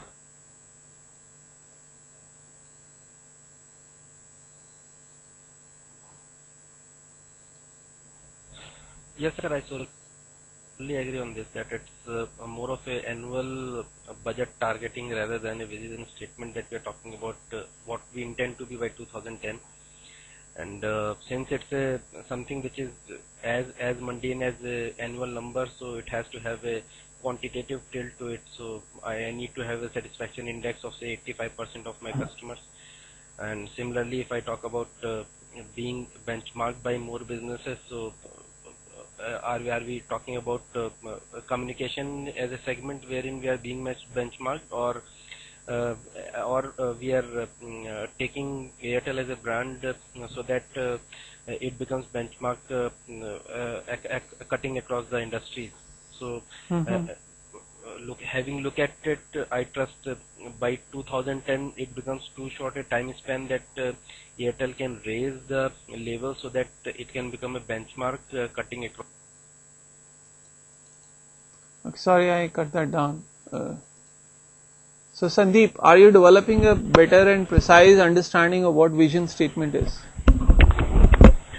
Yeah, vision statement is something which at the time of critical issues, we should be able to get some motivation from the vision statement and continue to work towards that. It should be something which is not very vague, and something which can be understood by people. For instance, loved by more customers. If there are 100 employees, somebody might feel that one additional customer, increase in one additional customer will meet the vision, but somebody might think that you need to double or triple the customers. So it should be something which could be easily understood, something which can be used to find a way out in case of problematic situations. Mm-hmm. Now a very interesting study can be the vision statement of Chevron. So just have a look at that. Can you read that? Yeah. Okay. Now somebody was saying that there should be more definition in this. So what the Chevron people have done is, besides this very general kind of assertion, they have given definition to this, and this is the definition. Now, this is the real meaning of our vision. I'll just go back. They're saying to be the global energy company most admired for its people, partnership and performance. And when they go deeper, they begin telling that what is meant by providing this, what kind of people are we talking of, what kind of performance we are talking of, what is meant by admiration and what counts. So they really gone more specific, so that across their workforce, if any ambiguity comes up, that can be dispelled. So do you like that?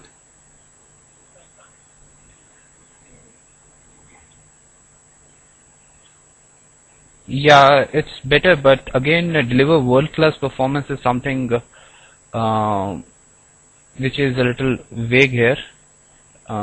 something which is not clear. They have clarified on the stakeholders, what the stakeholders are, and they have also provided that the products which they are working on, so energy products which are vital to sustainable economic progress and human development throughout the world. So they have given a little bit more detail, but again there are some things which are left to imagination of the people who are working. For instance, superior capability and commitment.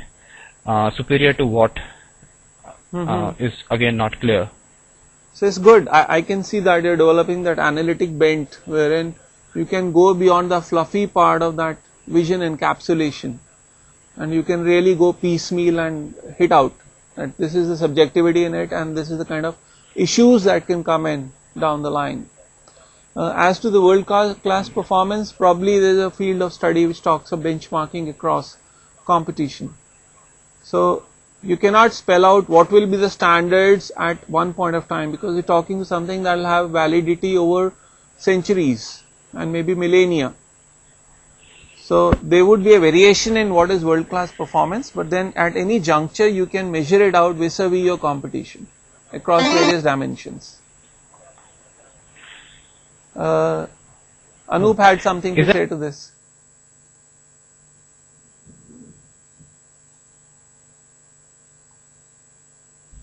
Yeah, Anup, you were saying something?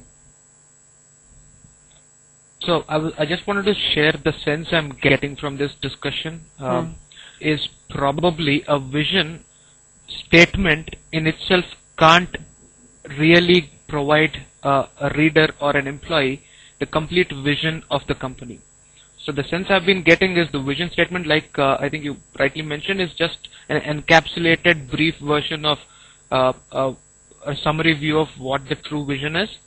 But really it needs to be read in light of could be the core values of the company, could be the mission statements, and then it goes down the hierarchy to probably the target set for a particular period of time, and then to the level of annual target, and then to the level of probably more specific. Anup, my critique to that would be, number one, we begin to understand the nuts and bolts of the vision statement. Fine. The vision statement nevertheless is supposed to have an inspirational impact. So it has to have that larger than life kind of a perspective. So because of that, it will never be that closely bound and that closely well defined. It will not be a numeric statement. Also, how the organization is to perceive that 50 years down, 100 years down, or 300 years down. You cannot even imagine what kind of metrics would be at play or how it will be scrutinized and evaluated. So to large extent it has to, as per current understanding of management knowledge, it has to be a little very broad based. We cannot make it very fine tuned kind of a definitional kind of a statement.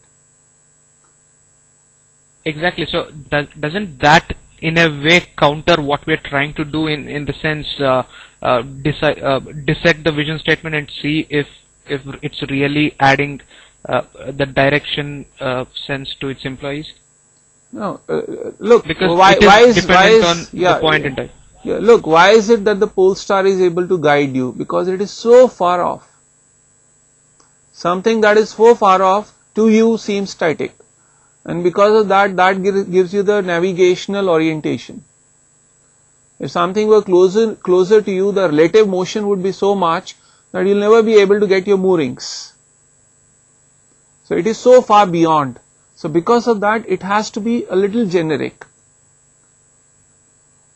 If it is very pinpointed kind of a thing, probably you're talking of a horizon which is within sight. The vision statement is, the way we are defining it, it has to be beyond sight. So many things you can't even begin to appreciate of what kind of dynamics would be at play. Let's read a few. So that's where an air. Sorry. Let's read a few more. Probably more insight would come in. So we have Nike, we have Huawei, you have Kingfisher, we have Ericsson. So Kingfisher is talking of consistently. So whenever there is an issue, would this consistently help them out or not? This is definitely what each employee needs to bear in mind when they are carrying on their day-to-day activities as well, because consistency of course is the key to ensure that each and every single flight that they operate delivers the optimum performance. Mm-hmm.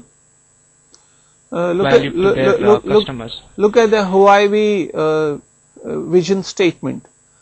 Does it in some way say that they have to be only in this business? Is it limiting in that sense? What would Visu say to that?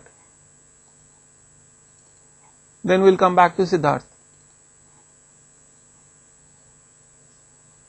Looking at the word communication, their industry where they want to operate or they want to work out. Okay. And Siddharth, what would you say to this?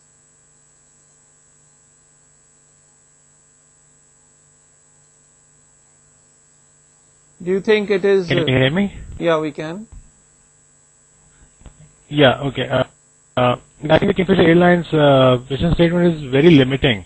It's talking about just the airline experience, whereas the UI mission statement to enrich lives through communication is a better vision statement, because the broader vision statement, they are right now in communication components.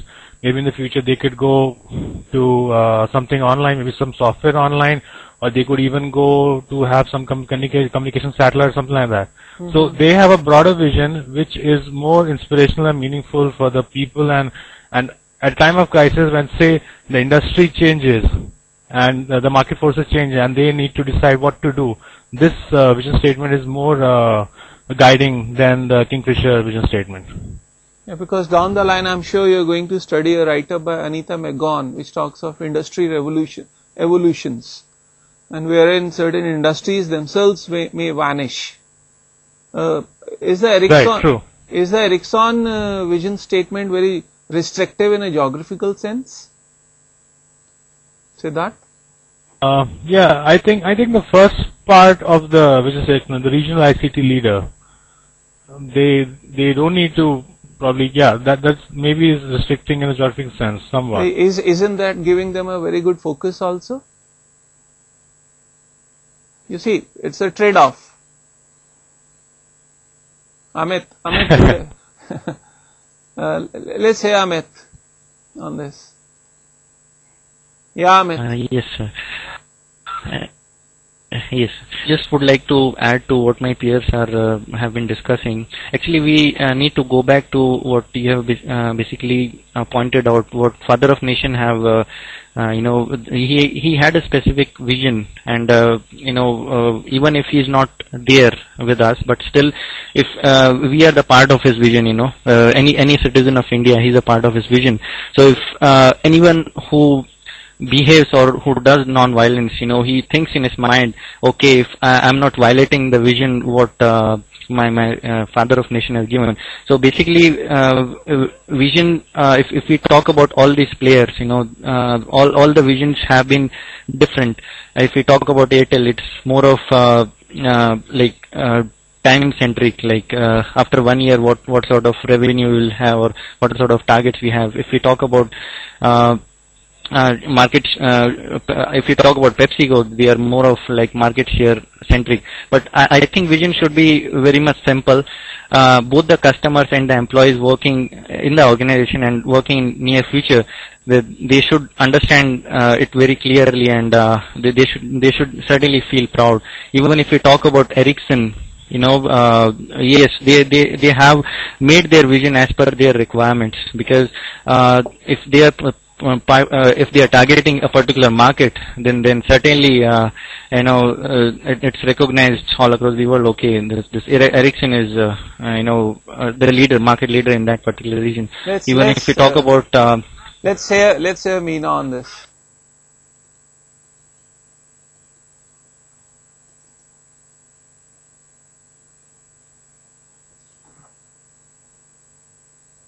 Meena, the vision state. Yeah. Can you hear me? Yeah, we can. Yeah. Yeah. See, what I'm saying is about regarding the vision statement, there has to be a fine balance between, the vision statement being too vague and, open to interpretation and being very specific and restrictive. So you're looking for a well-defined one. So one second, let's read the Cook's one. Can you read that? Okay. Yeah. Our vision guides every aspect of our business by describing what we need to accomplish in order to continue achieving sustainable growth. People being a great place to work where people are inspired to be the best they can be. Portfolio bringing into the world a portfolio of quality beverage brands that anticipate and satisfy people's desires and needs. Partners nurturing a winning network of customers. These guys must have paid 25 lakh rupees to some smart advertising agency to formulate this and put up the posters all over. Do you think it's a better vision statement? It's definitely very descriptive. So Suresh has something to say. Suresh has something to say on that.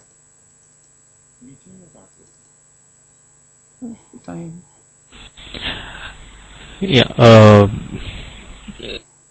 See, vision again. I mean, it's an analogy. Could be like there is a pole star, and you have a direction, and you need to stop there. You need to start at this time. It's something like that.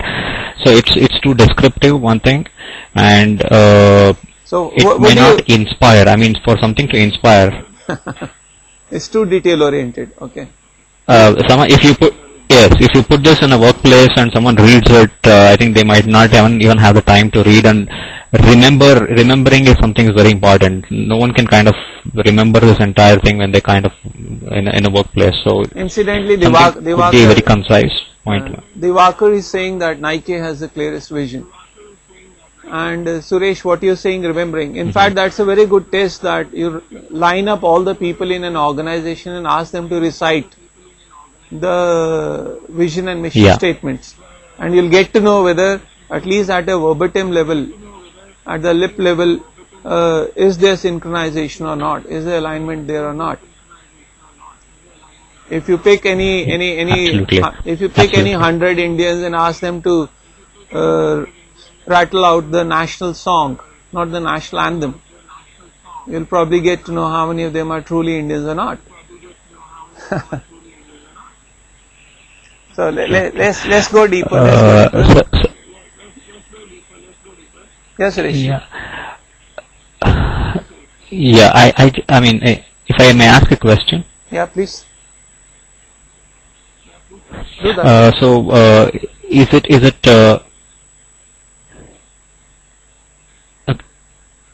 it fair enough to conclude that if a vision statement has certain limitation parameters in terms of time, geography, businesses, etc., those industries may not thrive for a very long duration, like more than 50 or 100 or 200 years? Can we draw that correlation? We can possibly something like that, so long as that inflection point wherein that vision statement would become redundant or it will become obstructive. If you are very far from that inflection point, it won't really matter. But the moment you begin coming close to that inflection moment, say Huawei is talking of being a leader in communication, and let's say the communication industry or sector is experiencing something disruptive, and the whole sector, the landscape is going to change, then Huawei would be in problem. Let's say this is going to happen in 2040. So period onwards of 2025, this organization would be in trouble. Okay. Yeah. Okay. Let's go into the mission part now. Here are a few mission statements. Have a look at them. The PepsiCo mission statement: to be the world's premier consumer products company focused on convenient foods and beverages. We seek to produce healthy financial rewards to investors as we provide opportunities for growth and enrichment to our employees, our business partners, and the communities in which we operate. And in everything we do, we strive for honesty, fairness, and integrity. So for comparison, I'll just go back. I think the mission statement. I'll go back to the Pepsi's vision statement. You can read that? Yeah. To continuously improve the economic well-being and quality of life for all PBV stakeholders, we define stakeholders as all employees, our owners, our customers, and our suppliers. Okay. Yeah, now, what's your comment on this? Okay, so fine. So the mission statement is linked to the vision statement in terms of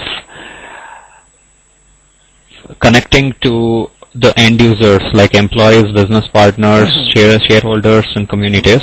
And to be specific, the mission statement has encompassed the products they operate in terms of foods and beverages, and in that what they want to be is also clearly said, to be the world's premier consumer. And another thing is also incorporated into the mission statement is the core values, which will enable them to achieve the mission and vision, which is honesty, fairness, and integrity. So it's more granular. This statement is more granular and focused, I would say. Let's hear Purna on this. Now, if you go to the Jim Collins write-up, he is not really referring to a term by the name of mission. He is talking of core ideology, which is core beliefs and core values, and then envisioned future. Yeah. I think to mission is just a description how they are doing the things to fulfill their vision. It's so are you happy? Are you happy with what Pepsi has done? Or let's say, look at this. Look at these. We earlier read the NASA's vision to put a man on moon by 1960. You're not really happy with that because it was so time bound. What about NASA's mission now? No, because they have changed that according to the situations.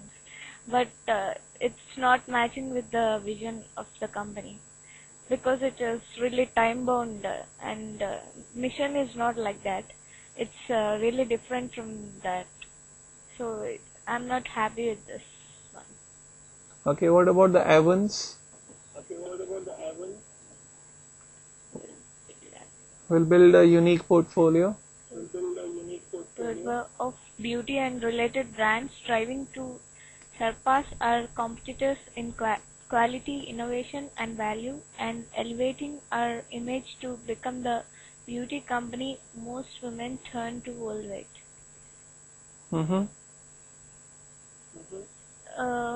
I think this statement is somewhat relevant, and it does not have any time bound some constraints.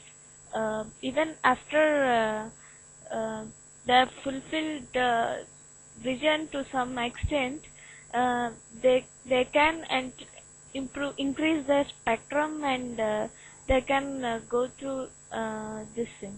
I think Siddharth is saying the mission statement means how can we strive to reach the vision. Yeah, that's very aptly put. Yeah. Let's hear Anoop on this. Yeah, Anoop, you have a cosmetic background? No, I don't. One of us had that. But read. Yeah, definitely not me. So, but reading Evan's statement, this looks to be more in line with a vision statement than a mission statement, in my understanding. Okay. How about the Tatas and IBMs and Microsofts? Have a look at these. Before I do that on NASA's thing, I had a thought, and I don't know if you agree. Yeah. The vision statement was gravely undermining of their capabilities and was very short-sighted, while their mission statement seems to be more in line with what they really want to do. So maybe they've got their perspectives mixed up here. Actually, the NASA's vision statement was formulated by Kennedy. It's not a formulation by NASA itself. And this mission statement is a formulation. He was thinking only of his term, I guess. Yeah, he was like all politicians. Right. How about Microsoft? Siddharth? Not able to read the Microsoft. You're not able to read it?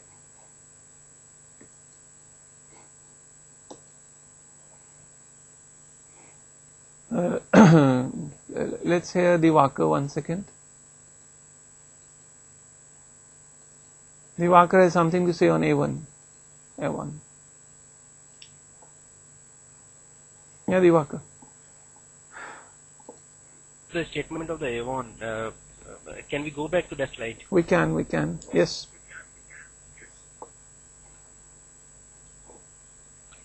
So they are talking about we build a unique portfolio of beauty and related brands striving to surpass our competitors in quality, innovation and value, and elevating our image to become the beauty company most women turn to worldwide.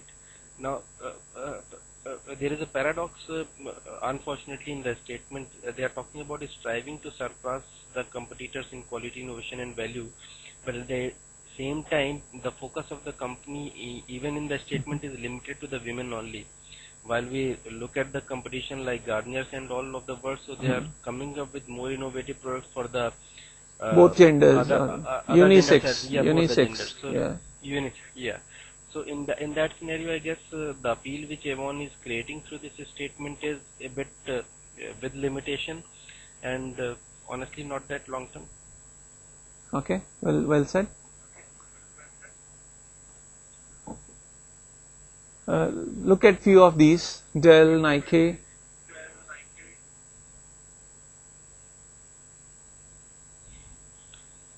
Innovate for Dell's mission is to be the most successful computer company in the world at delivering the best customer experience in markets we serve. So on a day-to-day basis, do you think this is going to help them? This should pass like a good mission statement. Probably they are well focused. We know that I am clear that I am in a computer company, and so my current focus is on delivering the best of the services to the industry I am operating upon. Since anyway we are talking about a mission statement, so it has to be very focused and aimed at what I intend to do and how far. Okay, let's say Anupama on this.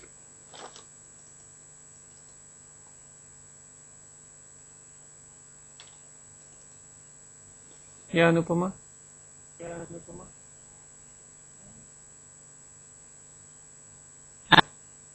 I'm in vision and mission now because my understanding was that vision is basically where do we want to go. So, and when it comes to mission, it basically is what is the fundamental purpose of a company. All these statements, I'm not very clear when I look at, are we saying that vision has to be very defined, or are we saying it has to be very generic? Is mission a subset of a vision, or is it the other way around? So I was just listening to all this and I'm getting a little, with some question marks I have. Look, the analog that was given was, look at Gandhiji's scene, 1920, 1916.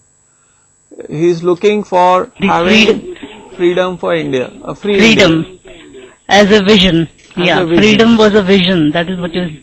And mission you said was through non-violence. Yeah.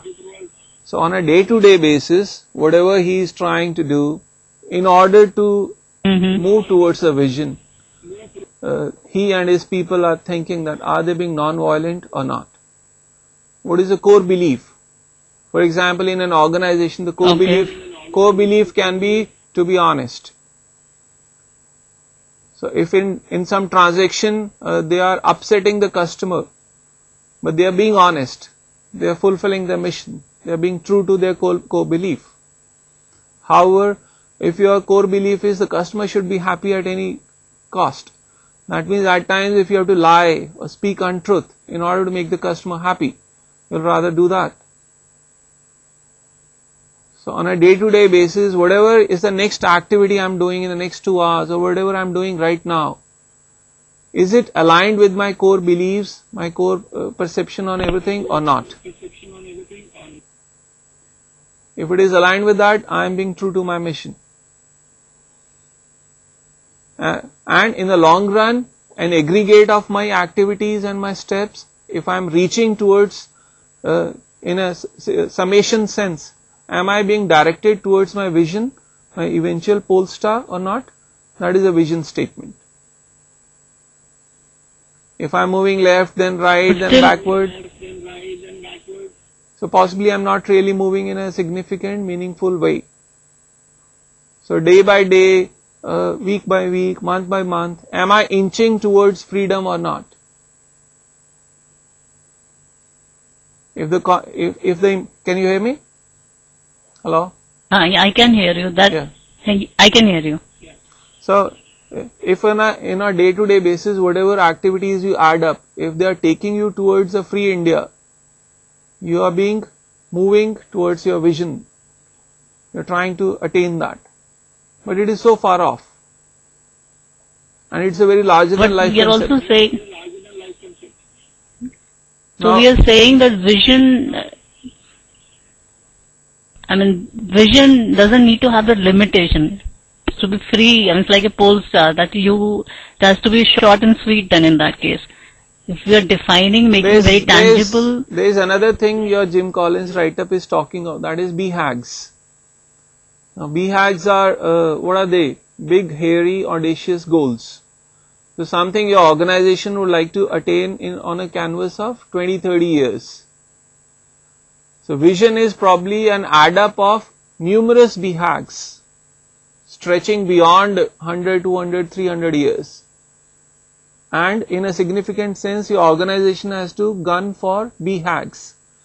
Now these BHAGs would eventually be broken down or split up into 3-year plans and 5-year plans and even annual plans. So when you talk of being strategic, in a way you are looking at as to a huge chunk level, which way are we directed? Idea is when you begin doing something number of times, definitely you are going to improve. This is what is known as a gain on efficiency, as Dr. Kapoor would be talking to you later on, I suppose. When you do something again and again, your learning curve improves, and so you get into what is known as operating efficiency. However, what is the different thing you should do which nobody else is thinking of? Or how differently should you do things that nobody else is thinking of, so that you can get that unique positioning? That is what the overall strategic call is about. So in a very larger sense, your organization needs to have that very large, distinct kind of a vision statement inspiring you and directing you, which is further split up into BHAGs and then finer plans like 3-year plan or 2-year plan or even annual plans. And as to number of years since, which way are you essentially being moved or driven? And the way you are doing all of this on a day-to-day basis, how? That is the mission statement of the core belief. Does that clarify? Yeah, that clarifies. Yeah. Anybody would like to react to that?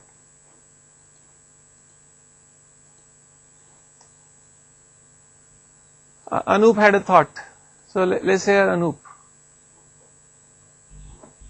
He's saying that is mission a synonym for core values of an organization? In a way, Jim Collins is not talking of mission at all.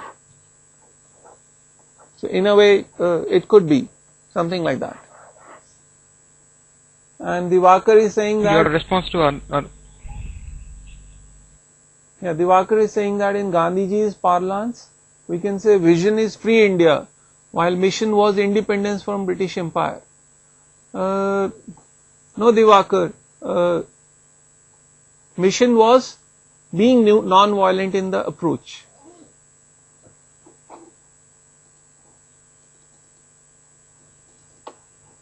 And the vision was moving towards independence India. Divakar, is that clear? Okay, but non-violence, was the way they were approaching.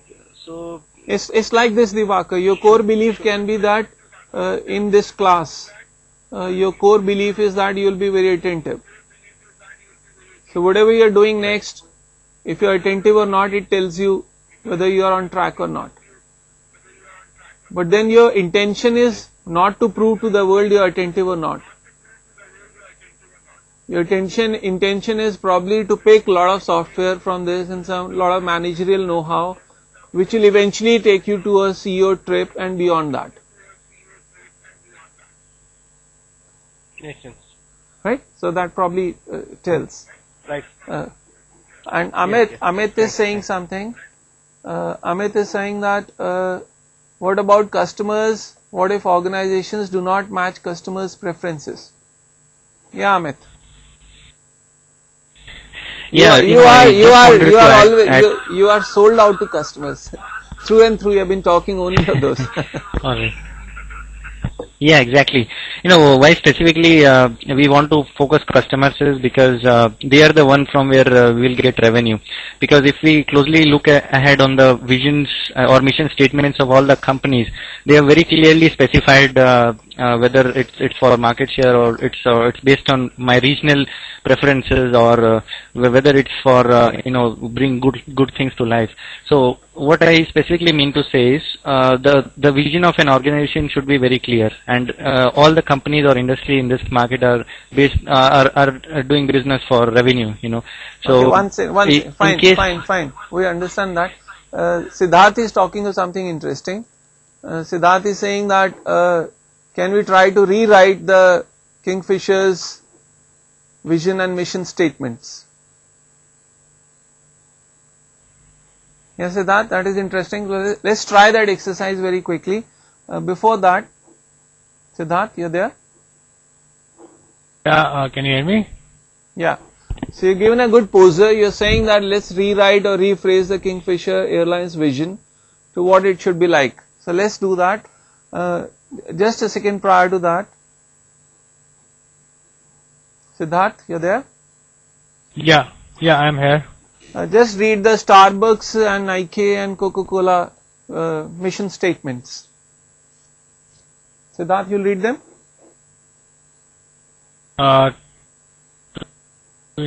Should I read them out? Okay. Inspire and nurture the human spirit, one person, one cup, and one neighborhood at a time.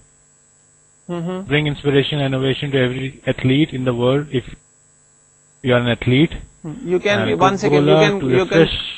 Nike was somewhere here to bring inspiration and innovation to every athlete in the world. That was the vision statement. And herein we have the Nike mission. If you have a body, you are an athlete. How about Cokes? Siddharth? To refresh the world in body, mind and spirit, to inspire moments of optimism through our brands and our actions, to create value and make a difference everywhere. Exactly.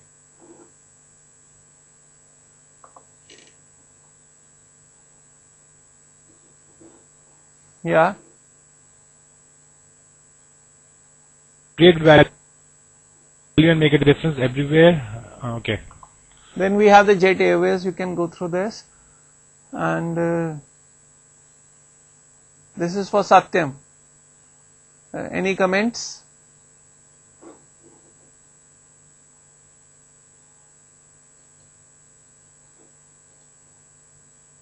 Siddharth from Gurgaon.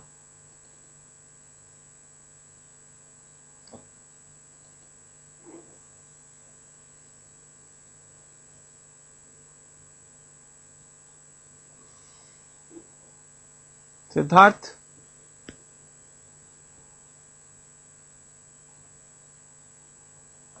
We can't hear you, Siddharth. We can see the video, but we can't hear you.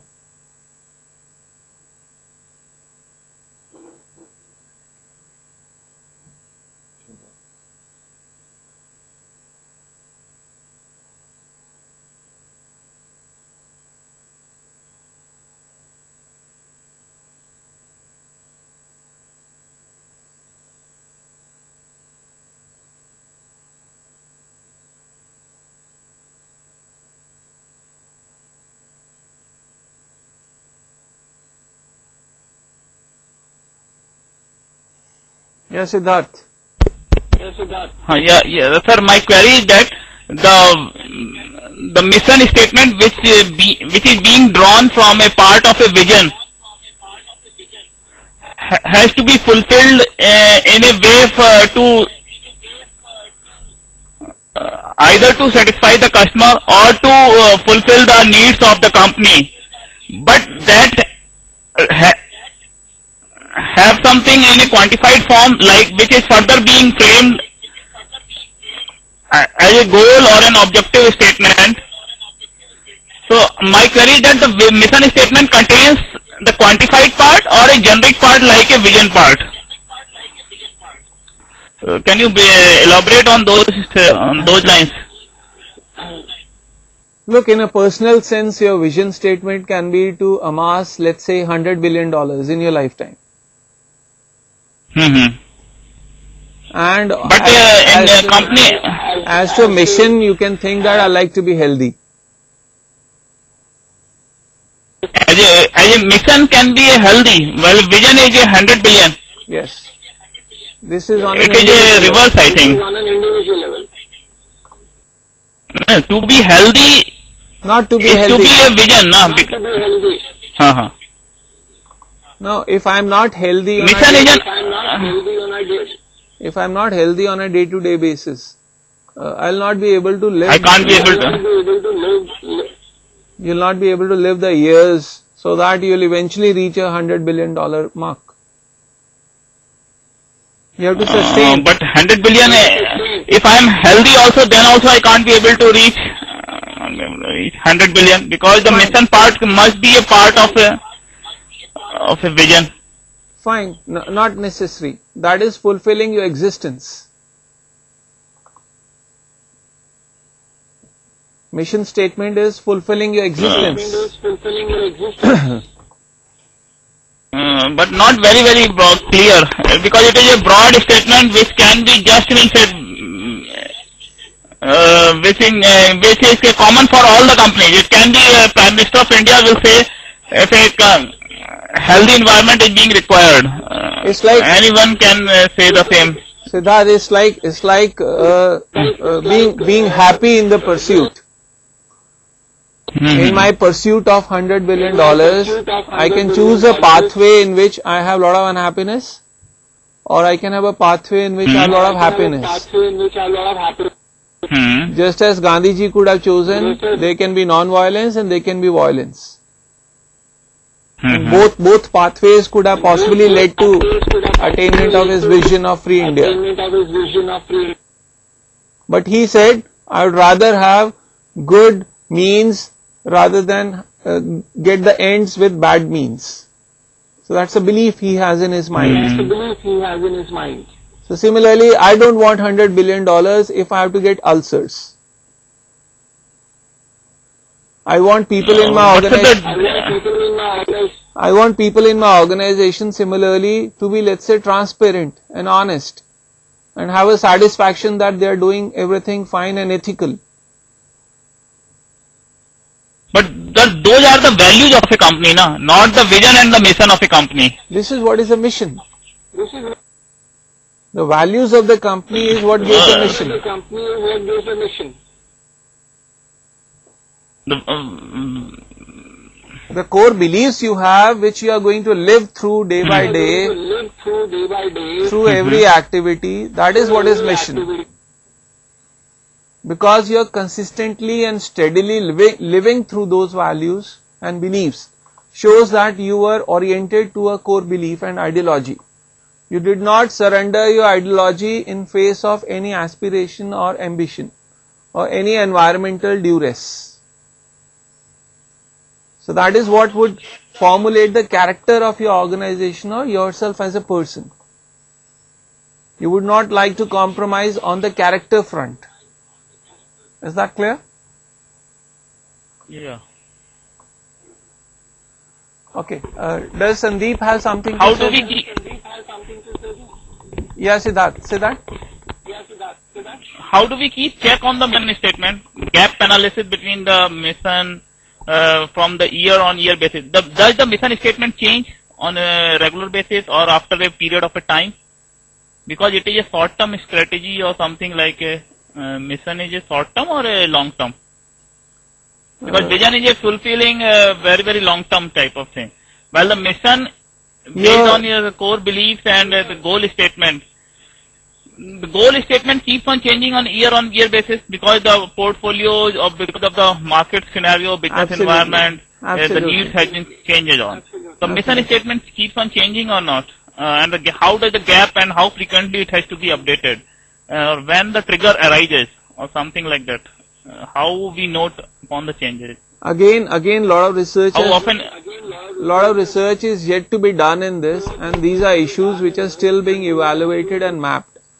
The very fact that you're calling it core belief means it is supposed to sustain and be eternal. However, organizations we see keep on changing the core belief. In fact, any organization which discards its core beliefs now and then is possibly never going to be a living company, in the sense extend into 200 years and that kind of a range. Fine? Okay. Thank you, sir. Yeah. I like to hear Sandeep saying something on this. He's there? Sandeep is there? No. Yes, Sandeep. Hello. Yeah, I'm here. Most of the time we are talking about the mission statement as a set of core values which have to be there. But most of the mission statements which we have read only talk about they are either expanded version of a vision statement, or they talk about how that vision will be achieved. For so instance, once you have done this course very well and understood the nuts and bolts of this, you can run a very good practice consulting organizations on what exactly their mission and vision statements ought to be. Because as pointed out, these are real statements floating around which are plastered on the walls of all organizations. And probably because there is less coherence in all of this, that's why we see so much of ambiguity in pursuit of organizations. And we see people in the organizations not having a connect with the fundamental core beliefs of the founders of that organization. In fact, you'll find a lot of HR which is supposed to manage culture and everything else in the organization. Even they themselves do not really understand these values and these concepts for the organization. Maybe the entire world is becoming hugely transactional. Nobody has a very long-term view of things. We are so much pommeled by forces at work that we think of just survival and manage this day and this week and this quarter. There is a school of thought which says that because there is so much of chaos all around, how can we think of 10 years and 15 years hence? Michael Porter himself says that no, it is in this context that you have to learn to think what kind of large forces are at work and what kind of overall vectors are operative. So a lot of consulting work awaiting you. Do we have any organization which has a proper vision and mission statement as per the definition? Sorry, say that again. Do we have any organization which has the proper vision and mission statement at the moment? Look, the formulation are carrying that aesthetic kick, or as per Jim Collins' write-up, I am yet to see any organization which has something fitting to the T. I am yet to see something like that. Right? Okay. Yeah, so I guess we have got some good clarity on these two concepts, and we could have possibly talked a little more on BHAGs, but then over the course of strategic management, all those concepts will automatically come in. Always have your eyes fixed on that 200 year, 300 year hence horizon, and learn to split it into BHAGs 20, 30 years hence down, and then begin thinking of next year plans and 3 year plans. For your next class, Dr. Kapoor has asked you to be very thorough with the Intel case and the US airline industry case. Anybody would like to have some final comments? Any hands raised?